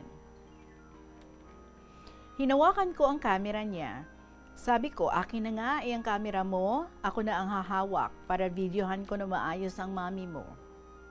Yung ama, hinayaan niyang anak niya na kahit sa atip na nakatutok ang kamera. So parehas kaming natatawa kasi ang bibo ng anak niya. Pagkatapos ng video, binalik ko ang kamera nila. May isang ina rin na kisuyo, hawakan ang kamera niya, para videohan ang anak niya. Pagkatapos, binalik ko ang camera. Hindi ako tita makaupo ng matagal. Hindi rin ako makatayo ng mas matagal. Kailangan balance ang sitwasyon. Kung hindi, aatakihin na naman ako ng sakit sa spinal cord ko. Nangangawit na ang likod ko, tita. Nakaramdam na ako ng kirot. Huling kumanta ang mga guro. Nag-closing remark na si Madam. Nagpapasalamat sa lahat na dumalo. Nagpapasalamat sa akin sa harap ng madla. Lahat ng events mula last December, suportado ko ang mga decorations namin. Inalok kasi ako noon na magturo sa eskwelahan niya, tita. Tinanggihan ko dahil hinahanda ko rin ang aking sarili na manumbalik ang health ko na buong buo, walang sakit. Higit sa lahat, hindi pa ako handa humawak na tuloy-tuloy na obligations dahil sa mabigat na kadahilanan ko ngayon. At isa pa, ang malaking kaso na sinampa ko ay umabot na kami sa Sri Lanka Human Rights Commission, criminal offense under Section 345 of the Penal Code. Ang kasong ito umabot sa human rights. Sa kabila ng aking karamdaman ngayon, tuloy-tuloy ang mga transactions. Huling official na nakausap ko habang tumutulong aking mga luha sa mga oras na yon. Sabi ko sa kanya, itutuloy ko ang laban hanggang sa sukdula ng aking mundo dahil mahal ko ang bansang Sri Lanka. Sa tindi ng pinaghandaan namin dito, nakikita ko lahat na kaganapan. Kahit buhay ko noon sa panahon ng people power sa binit ng kamatayan.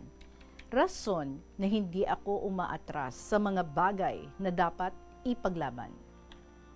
Habang kausap ko ang isang official, halos pati ang aking kausap nakayuko. Kulang na lang, papatak ang kanyang luha sa mga oras na yon. Hindi ko napigilan ang pagluha sa mga oras na yon, tita.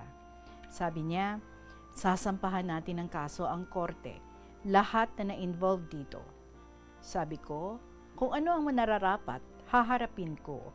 Dahil binigyan ako ng Diyos ng pangalawang buhay, gagamitin ko sa tamang paraan. Dahil ito ang pinangako ko sa Diyos, mabuhay lang akong muli. Lalaban ako. Kung hanggang saan aabot ito, lalaban ako. Alam ko, tita, Diyos ang kakampi ko at hindi niya ako iiwan. Kaya ang swerte ni Madam, kahit sa mabigat kong problema, kasama niya ako sa mga events niya. Kaya binabawi ko na lang sa suporta sa aming community. Todo suporta ako sa lahat ng mga events namin sa eskwelahan, tita. Kaya ang pasasalamat niya, hindi hamak. Ang haba-haba ng pasasalamat sa akin, tita. Ako naman, hindi ko kailangan ang mahabang papuri o mahabang pasasalamat. Ang mahalaga sa akin, tita, nagawa ko ang nais kong gawin at makita silang masaya. Nawala na atensyon ko na makinig habang nagsasalita si Madam. Nalibang na ako sa mga bata sa harap ko. Panayhingi si Imashi at Oshani, pambili ng candies at chocolates. Tapos binibigay sa mga bata at kaibigan nila at sabay-sabay silang kumakain. Nakakatuwang pagmasdan ang mga kilos nila, tita. Nare-relate ko ang aking panahon ng kabataan. Maya-maya, habang nagsasalita si Madam, kunyari, nakalimutan ang apelyido ko, nakatingin sa akin, nag-pause sandali sa pagsasalita, nakatutok sa akin, tapos lumingon sa nag-host at nagtanong ng apelyido ko. Ang nag-host naman nakatingin sa akin, malungkot. Paano ba naman, tita, hindi malungkot? Isinabi sa publiko ang kalusugan ko na sa kabila ng aking kondisyon, nagampanan kong mag-isa ang pag-aayos ng stage decorations na walang katuwang sa aming community. Hindi rin ako mahilig magtanong kung anong nababasa ko sa aking group chat, naintindihan ko at naunawaan ang bawat isa. Wala akong panahon sa mga kwentuhan, tita. Basta ako, kapag may events, diretso sa target at nakafocus, sigurado pasok sa target, tita. Habang nagpapasalamat si Madam, binanggit ang kondisyon ng aking kalusugan. Sa isip-isip ko, tita, hindi na dapat ito ipasa publiko. Updated kasi sa akin sa pamamagitan ng asawa ko at 2 anak.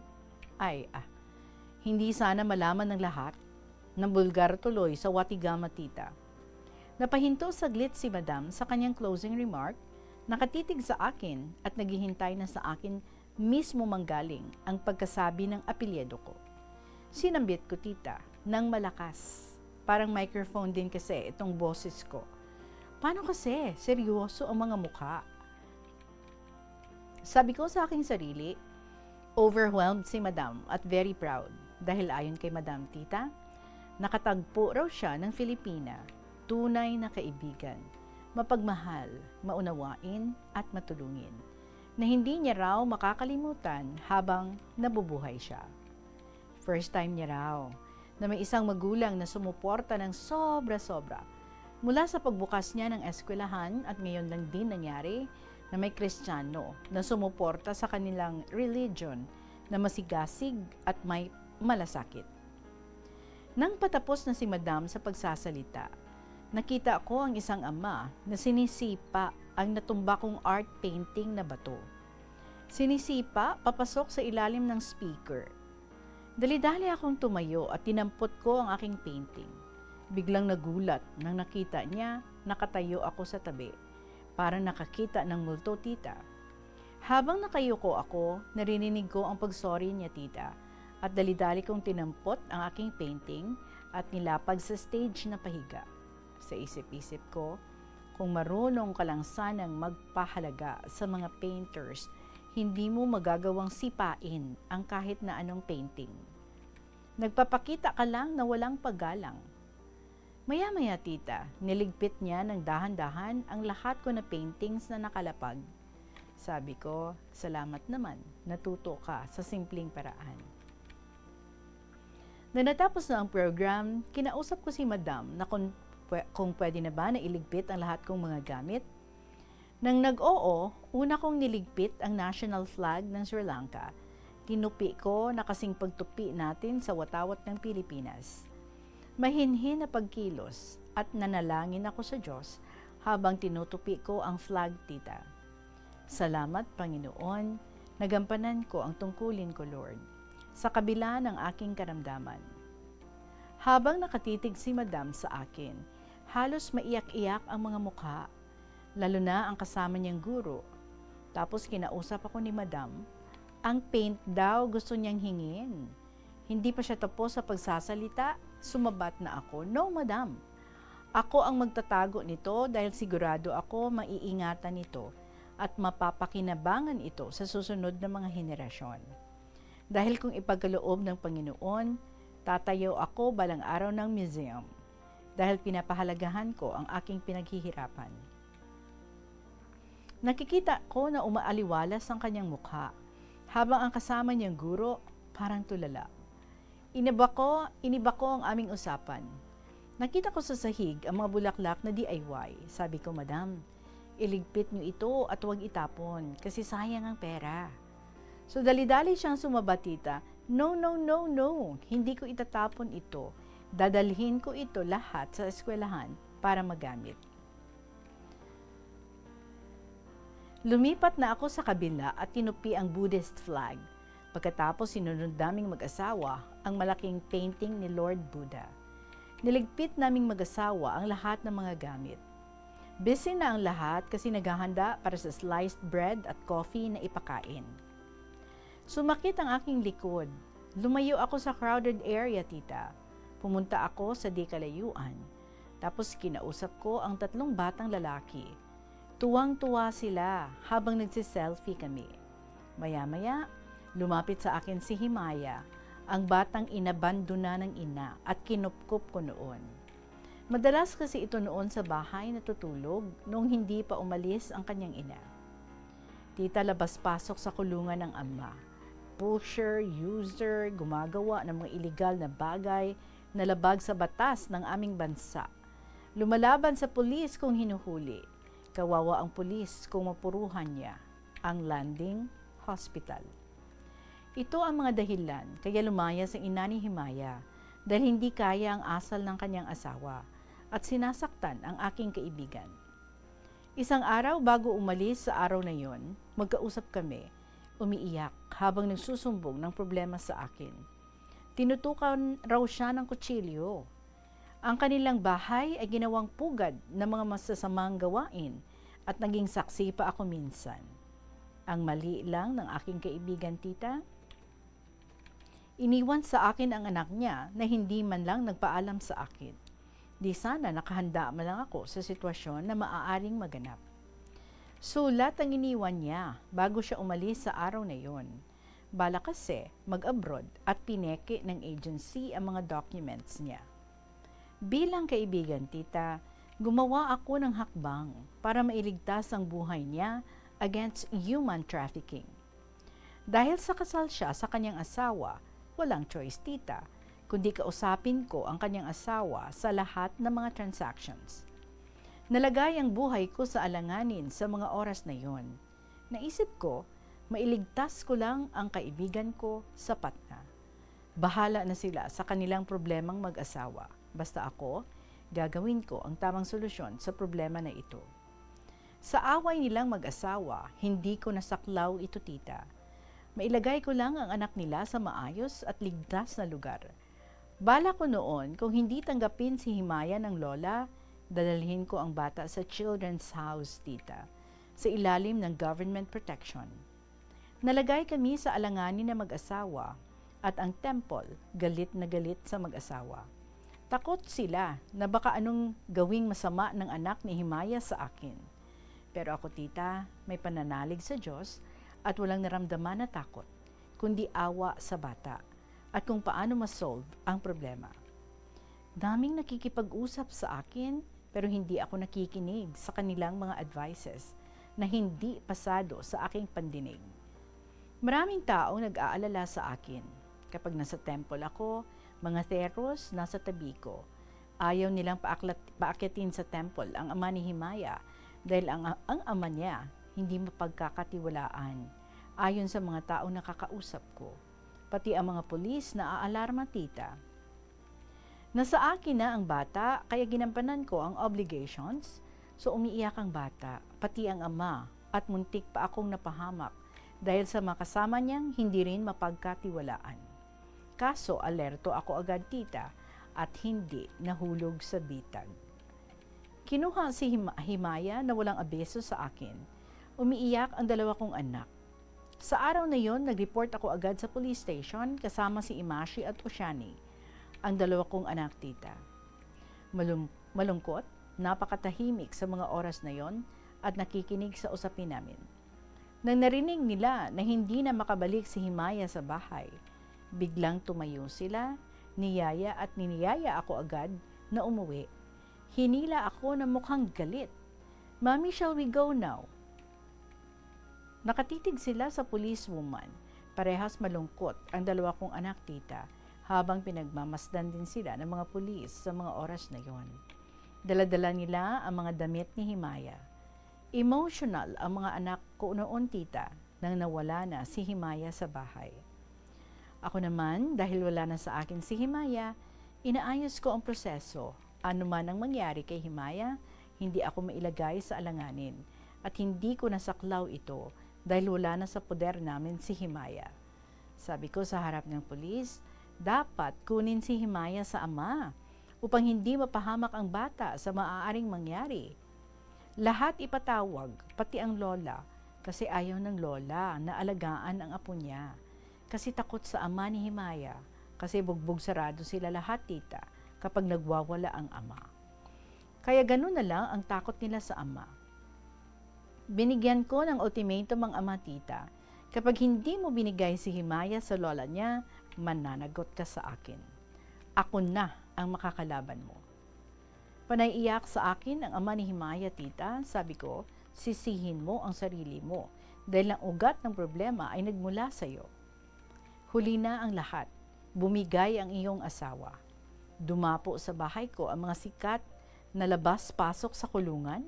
Natatakot ang mga kapitbahay ko tita kasi kinatatakutan daw ang mga taong nagpupunta sa bahay ko. Tinanggap ko sila tita na may respeto, pag-unawa sa kanilang pagkatao hanggang sa natuklasan ko na mabibigat din ang mga problema na kanilang dinadala. Kaya nagkakaganon ang kanilang buhay. Sabi ko, kung maayos lang sana ang government namin, mabigyan nito sila ng panibagong buhay at mabuo muli ang kanilang mga buhay sa pamamagitan ng rehabilitation at counseling. Sana maayos muli ang kanilang mga buhay at magsasama muli sa kanilang mga pamilya. Pinakain ko sila tita. May kanin, ulam, tea, tinapay. Tinatanong ko sila tita kung anong gusto nila. Binusog ko ng husto sila. Nirerespeto ko sila tita sa kabila ng tingin ng mga tao sa kanila. Habang kumakain kami ng sabay-sabay, pinapangaralan ko sila, nakayuko at umiiyak. Pero tuloy-tuloy ang aming mga subo. Ang laki ng pasasalamat nila sa pagtanggap ko sa kanila na walang pag-alinlangan. Binigay si Himaya sa lola na hindi na kami dumaan sa police station. Nakinig ang ama sa aking mga payo. Tumigil sa panggugulo sa kanyang mangnugang at alaga naman si Himaya ng kanyang lola at lolo. Hindi na rin nanggugulo ang ama mula na nakausap ko siya tungkol sa kaligtasan ng kanyang anak. Sa ngayon, umusad ang kaso para sa legal nilang hiwalayan ng asawa niya. Pareha silang nakablock sa lahat ko na contacts. Tita maliban na lang sa lola ni Himaya at laging bukas ang pinto ko kay Himaya maliban sa kanyang mga magulang. Tapos na ang aking obligations at ayaw kong makialam sa personal nilang buhay.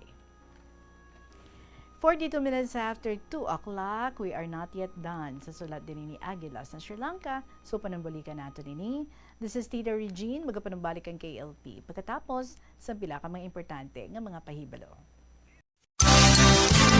Congratulations sa isa sa mga studio winners ng Swerte sa Palengke ng Bombo Radio at Star FM. Jose Mary Ann Haranilia. Sang Barangay Our Lady of Lourdes. Kaya nung imo sila ka purchase kani? Birch tree. Birch tree. Pala inom si nanay Birch tree? Oo. Okay. Kada aga, gid. Sige, isipon nato na yung imong cash price ha. 5,000 pesos ni sa isahon ko. 1,000 pesos, 2,000 pesos, 3,000 pesos, 4,000 pesos, 5,000 pesos. 5,000 pesos cash. Ano ni Ma'am Mary? Ano 5,000 pesos? Bakal, bulong, kaga bugas. Ako, maintenance. May sakit ako sa heart. Ginaagda ko ang mga taga-barangay Our Lady of Lourdes nga magintraman kamo, basi kamo naman ang sunod nga mga daog. Basta Radio! Basta Radio, Bombo. Star FM! Star FM, it's all for you.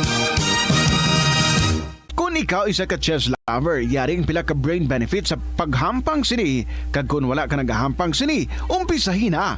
Sunod sa pagtuon ng paghampang sang chess, makabulig likaw sa Alzheimer's disease. Bangod ang utok nagatrabaho kaangay sang muscle, nagakinahanglan ini sang exercise agud mangin healthy kag malikawan ang injury. Magluwas diri ang paghampang sang chess ang nagapa-improve man sang concentration, memory, creativity kag problem solving skills kag napamatud-an man nga nagapaalam. Naga-subscribe ala ikaw sa mga serbisyo nga wala mo man ginagamit? Halimbawa, ang Hanapan ng puson. Balikan tanan ang sulat ni Sasa ni Aguilas ng Sri Lanka. So lumapit si Himaya tita sa akin habang nakatayo ako at kausap ang mga bata. Dumalo pala sila sa program at hindi ko nakita. Close na close kasi sila ng aking mga chikiting. Daladala niya ang 3 sliced bread, pinipilit ibigay kay Oshani at Imashi. Sabi ng dalawa, kainin mo yan, Himaya. Dalhin mo sa bahay niyo para may kakainin ka doon. Ayaw niyo, Oshani? Ayaw. Para sa iyo yan kasi. Kumain na kami, so ikaw na lang ang kumain yan. Daw mapusa man ang dughan ko tita, magtanaw sa ila. Yumakap sa akin at hinalikan ko sa noo. Sabi ko, kung gusto mo matulog sa bahay, punta ka lang, ha? Alagaan kita kung weekend. Tuwang-tuwa tita, kasi noong nasa bahay siya, parehas ang trato ko sa kanya sa mga anak ko. Lagi siyang may bagong damit, kung anong pagkain ng mga anak ko, pagkain niya rin. Magkasundo sila tita ng mga anak ko. Kumakaway-kaway sa akin ang lola niya. Nagpaalam na at yumakap sa akin. Bigla akong nalungkot tita at naawa sa kanya. Ngunit masaya si Himaya habang nakatalikod at nagbabay sa amin. Maya-maya, may Tamil na lumapit sa akin. Tuwang-tuwa ang magpamilya habang nasa harap ko na. Sabi nila, nakapagsalita ka pala ng Sinhalese? So ang mga mukha excited parehas. Sinagot ko ng konyang-konyang. Tamil language yan eh. Lengguwahe namin yan eh. So napahalakhak sa harap ko. Tumawa na rin ako, tita. Kasi ang kanilang reaksyon, natatawa ako. Sabi ko, nakakapagsalita ako ng Sinhalese, konti lang. Hindi alam mo na talaga ang Sinhala. So pagkatapos ng pag-uusap namin, nagpaalam na sila. Baka sa mukha nila na masaya, may dumating na mag-ina, dinalhan ako ng coffee, sabi ko salamat. Masaya kami nag-uusap kasi nagbibiruan kami. Nang dumating ang asawa ko, umalis na ang mag-ina. Kausap ko na ang karamihan. Sabi ko, Dad, water please. So dali-dali, kinuha ang tubig at inubos ko inom ang 500 ml. Sa water bottle ni Oshani, nakita ng kasamahan ng asawa ko na hinihilot ko ang balakang ko, tita, kasi masakit na at maalay. Dali-dali silang tumayo, halika madam, maupo ka rito. Sabi ko, mamaya na, kailangan kong unat-unatin ang mga ugat ko. Hindi, maupo ka na ngayon na. Hindi sila mapakali, kaya umupo na lang ako, tita. Unatin ko pa sana ang balakang ko. May mga pulis, hindi malayo sa amin. Maya-maya nakatutok ang kamera ni madam sa akin. Hindi ko pinansin kasi ang sakit ng likod ko at may mga putukan sa bandang likuran ko. Wala na akong pakialam sa mga putukan. Basta nakaupo lang ako para ma-restore ang aking enerhiya. Maya-maya, nawala si madam. Bumalik sa maraming tao. Kinuhanan ako ng video saglit at ang mga putukan. Yung may-ari ng sound system, binuhat ang isang karton ng tinapay. Nagalit ang isang ama. Sabi ng asawa ko, kasi ma'am, may balak na naman kunin ang tinapay. Tinago na nga nila ang isang karton, tapos gusto kunin pa ulit ang isa. Ay, kaya pala nagalit ang mama. So tapos lumapit sa akin, bit-bit ang karton ng tinapay at pilit akong bigyan. Kumuha ako isa. Sabi niya, dagdagan mo yan, madam. Dumukot at nilagay sa palad ko. Sabi, sabay alis at pinamigay lahat, tita. Inubos bigay sa mga tao. Nang konti na lang ang mga tao, umalis ang 2 pulis. Tapos habang nagpapaalam na kami, tita, habang ang asawa ko busy sa pagbubuhat ng mga paintings ko at gamit namin, kinakarga na lahat ng mga gamit at naghahanda na kaming pauwi. Kailangan ko ng pahinga. Sabi ko, total, kukonti na lang mga taong naiwan. Alis na tayo, Dad. So lumapit ako kay madam, kasama niya ang buong pamilya niya at pinakilala niya ulit sa akin ang asawa niya. Ang asawa ko, laging wala, laging huli dumating. Malungkot ang pagkasabi sa akin. Ang gwapo naman ang asawa mo, madam. So biglang tumawa ang lahat, pero ang asawa niya, tita, yumuko, nahihiya. Pati si madam, napatawa na lang. Nagpaalam ako sa mother ni madam, sign of respect, yumuko ako, at sa pagtayo, sumakit ang aking likod, tita. Napaaray ako bigla. Kasi kapag magkamali ako sa posisyon ko, tita, biglang sasakit ang likod ko. Hinawakan ako sa ulo, tita, ni Lola. Reaksyon ng matatanda dito, bless o bendisyon. Nagpasalamat ulit si madam at bawat isa sa amin na good night na. Nang paalis na kami, lumapit si madam at nagbabay ulit, tita. Maya-maya, lumapit na naman si Lola, hinihipo ang aking pisngi na may paglalambing, tita. Sabi niya, good night at mag-iingat kayo. Habang umaalis kami, kumakaway-kaway sila. At 2 bulilit naghaharutan sa loob at nagtatawanan. Nakikita ko sa unahan namin na ang 2 mamang pulis na umalis nang pauwi na kami doon, o nang pauwi na kami, doon pala nakapwesto sa crossing, kung saan kami liliko papunta na sa aming bahay. Sabi ko, ay, salamat. Gumaan ang aking pakiramdam sa mga oras na yun, tita. Nakatingin sila sa aming pagdaan. Sabi ko, salamat Lord. Nakauwi ang lahat na maayos at safety ang bawat isa sa amin. Nang nasa bahay na kami, pinag-uusapan namin ang tinapay na binuhat ng may-ari ng sound system. Tawa ng tawa ako, tita. Sabi ko, tinapay lang yan, Dad. Bakit pinuslit? Nakakahiya naman, ganyang asal. Kaya pala sumigaw na ang isang mama na galit at pinababalik ang karton. Tawa ng tawa ako, tita. Sabi ko, Dad, ang dignidad hindi kayang tumbasan ng tinapay. Teacher ang asawa, tapos may-ari ng sound system pa. Sa tagal ko sa bansang ito, tita, rason na hindi ako nagbibigay ng tiwala dahil kabisado ko na ang mga kaganapan rito. Pagkalipas ng 2 araw, nag-message sa akin si Madam. Pinapapunta ang asawa ko sa hardware at pinapakuha ang resibo sa utang ng paint. Nainis ako. Tapos na ang program. Dapat binayaran agad kasi nga hawak niya ang pera. Ako nga walang binigay kahit 1 rupee. Natapos ko lahat na obligation ko. So halos lahat na gastos sinalo ko. Tapos ipapatawag pa ang partner ko. Hay, napahay na lang ako, tita. Sa isip-isip ko, hindi na nag-iisip na alam niya busy din kami. Sa sobrang inis ko, nag-reply ako, tita. Sabi ko, pumunta ka ng hardware kasi napakalapit ng hardware sa eskwela mo. Kunin mo ang OR at bayaran mo. Busy din kami sa aming negosyo. Tapos na program mo. Pumunta ka at bayaran mo doon. Pagkalipas na 5 minuto, nag-send ng online transaction. Bayad na po, binayaran ko na. Hindi na ako nag-reply, tita, kasi tapos na ang obligations ko. Ang ibang magulang nagtanong sa akin kung nagbigay ba raw ako ng 1K. Sabi ko, oo. Nag-send ako ng message sa group chat. Itong group chat namin, tita, hindi ako nagsisend ng message dito o nagtatanong kasi nagbabasa lang ako. At kung anong mga needs, tapos diretso ako kay Madam to comply. Kapag naintindihan ko, hindi ko na kailangan magtanong. Direct message ako kay Madam kung may mga plano at event na gaganapin. Pero sa mga tanong ng mga magulang kung nagbigay ako ng pera, sa group chat ako nag-reply kasi may naramdaman akong ibang negatibo. Lalo na't maraming mga magulang ang panayreklamo sa eskwelahan. Para maging patas ang lahat, nag-message ako.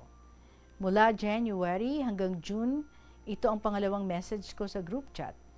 Una kong binati mga magulang, sunod mga guro.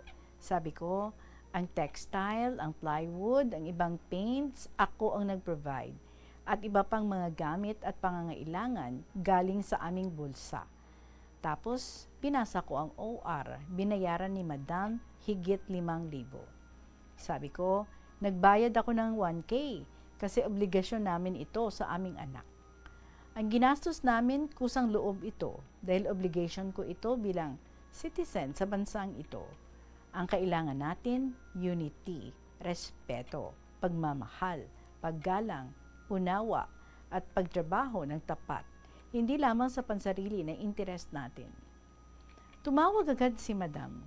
Unang kausap ang aking asawa. Kinausap niya ang tungkol sa message ko sa group chat. Kinabukasan, sinundo ko si Oshani, oras ng health check-up sa klinik. Nagmamadali kami papuntang klinik. Na nasa klinik kami, sinalubong kami agad ng nurse, binibiro sa Oshani, takot timbangin at umiiyak. Normal ang health ni Oshani, healthy. Pabalik na kami sa eskwelahan, kumakain ang mga classmates ni Oshani sa ice cream shop. Nakangiti ang mga magulang sa amin at ganon din ako sa kanila, tita. Lumiko ako sa shop at binilhan ko si Nona ng makain. May sakit itong mama, tita, kung saan-saan natutulog at wala sa katinuan. Kapag nakita ko ito sa town, kahit anong busy ko, tita, binibilihan ko ng pagkain si Nona at maiinom niya. Si Oshani ang nagbibigay, madalas sa mamang ito, habang hawak-hawak niya ang yogurt at sticker. Nakatingin ang mga classmates ni Oshani sa amin at ang mga magulang. Mga drivers ng vans nakasmile kay Oshani. Mga batang nakakaway-kaway habang dinadaanan namin sila. Tapos, dire-diretso na kami sa eskwelahan nila. Nagmamadali ako, tita, para maabutan ko si Madam. Sa isip ko, Binalikan kita agad upang hindi ka makakatakas sa akin ngayon. Tatawag daw siya sa CP ko para kausapin ako. Nag-oo lang ako. Pero tita, gusto ko personal siyang kausapin at komprontahin sa mga kapalpakan. Last event noong Visak Festival namin, tita, nawala raw ang mahigit 30,000 na rupees. Gusto ko siya kausapin noon, ngunit marami siyang dahilan. Pinagalitan ko pa noon ang isang magulang kasi tapos na ang contribution, nagpapahabol pa hingi ng pera sa mga magulang. Sabi ko, malaki ang pera kay madam, doon ka manghingi ng pera. Ihinto mo ang pangungulekta ng pera. Nang natapos ang program, halos wala ng mga tao sa venue, saka nawala raw ang pera. Kinabukasan ko pa malaman, pero noong gabi na magkasama kami, hindi sinabi sa akin.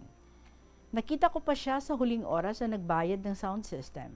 Sabi ko, paano nawala? Kasi isa lang ang bag niya. Kitang-kita ko kung paano niya binuksan ang bag niya at nag-abot ng pera upang bayaran ng thousands bill ang may-ari ng sound system. Sabi ko sa aking sarili, tita, mabait pala ang magnanakaw. Based sa aking naranasan, ilang beses na ako nakaranas, tita. Hold up, snatch ng alahas, wallet, ngunit lahat na ito hindi umobra sa akin kasi nilalabanan ko, tita, ang kawatan. Madalas akong humahabol sa tao. Ang target ng kawatan, ubusin lahat kung anong makukuha. Maliban na lang, tita, na wallet ko, simot. Kung mapuruhan wallet ang maiiwan. Lahat na po na pera simot. Sabi, iba pala magnakaw dito sa Sri Lanka, nag-iiwan ng pera. So nagalit ako, tita, kasi hindi umobra ang paliwanag sa group chat. Sabi ko, lagot ka sa akin mamaya.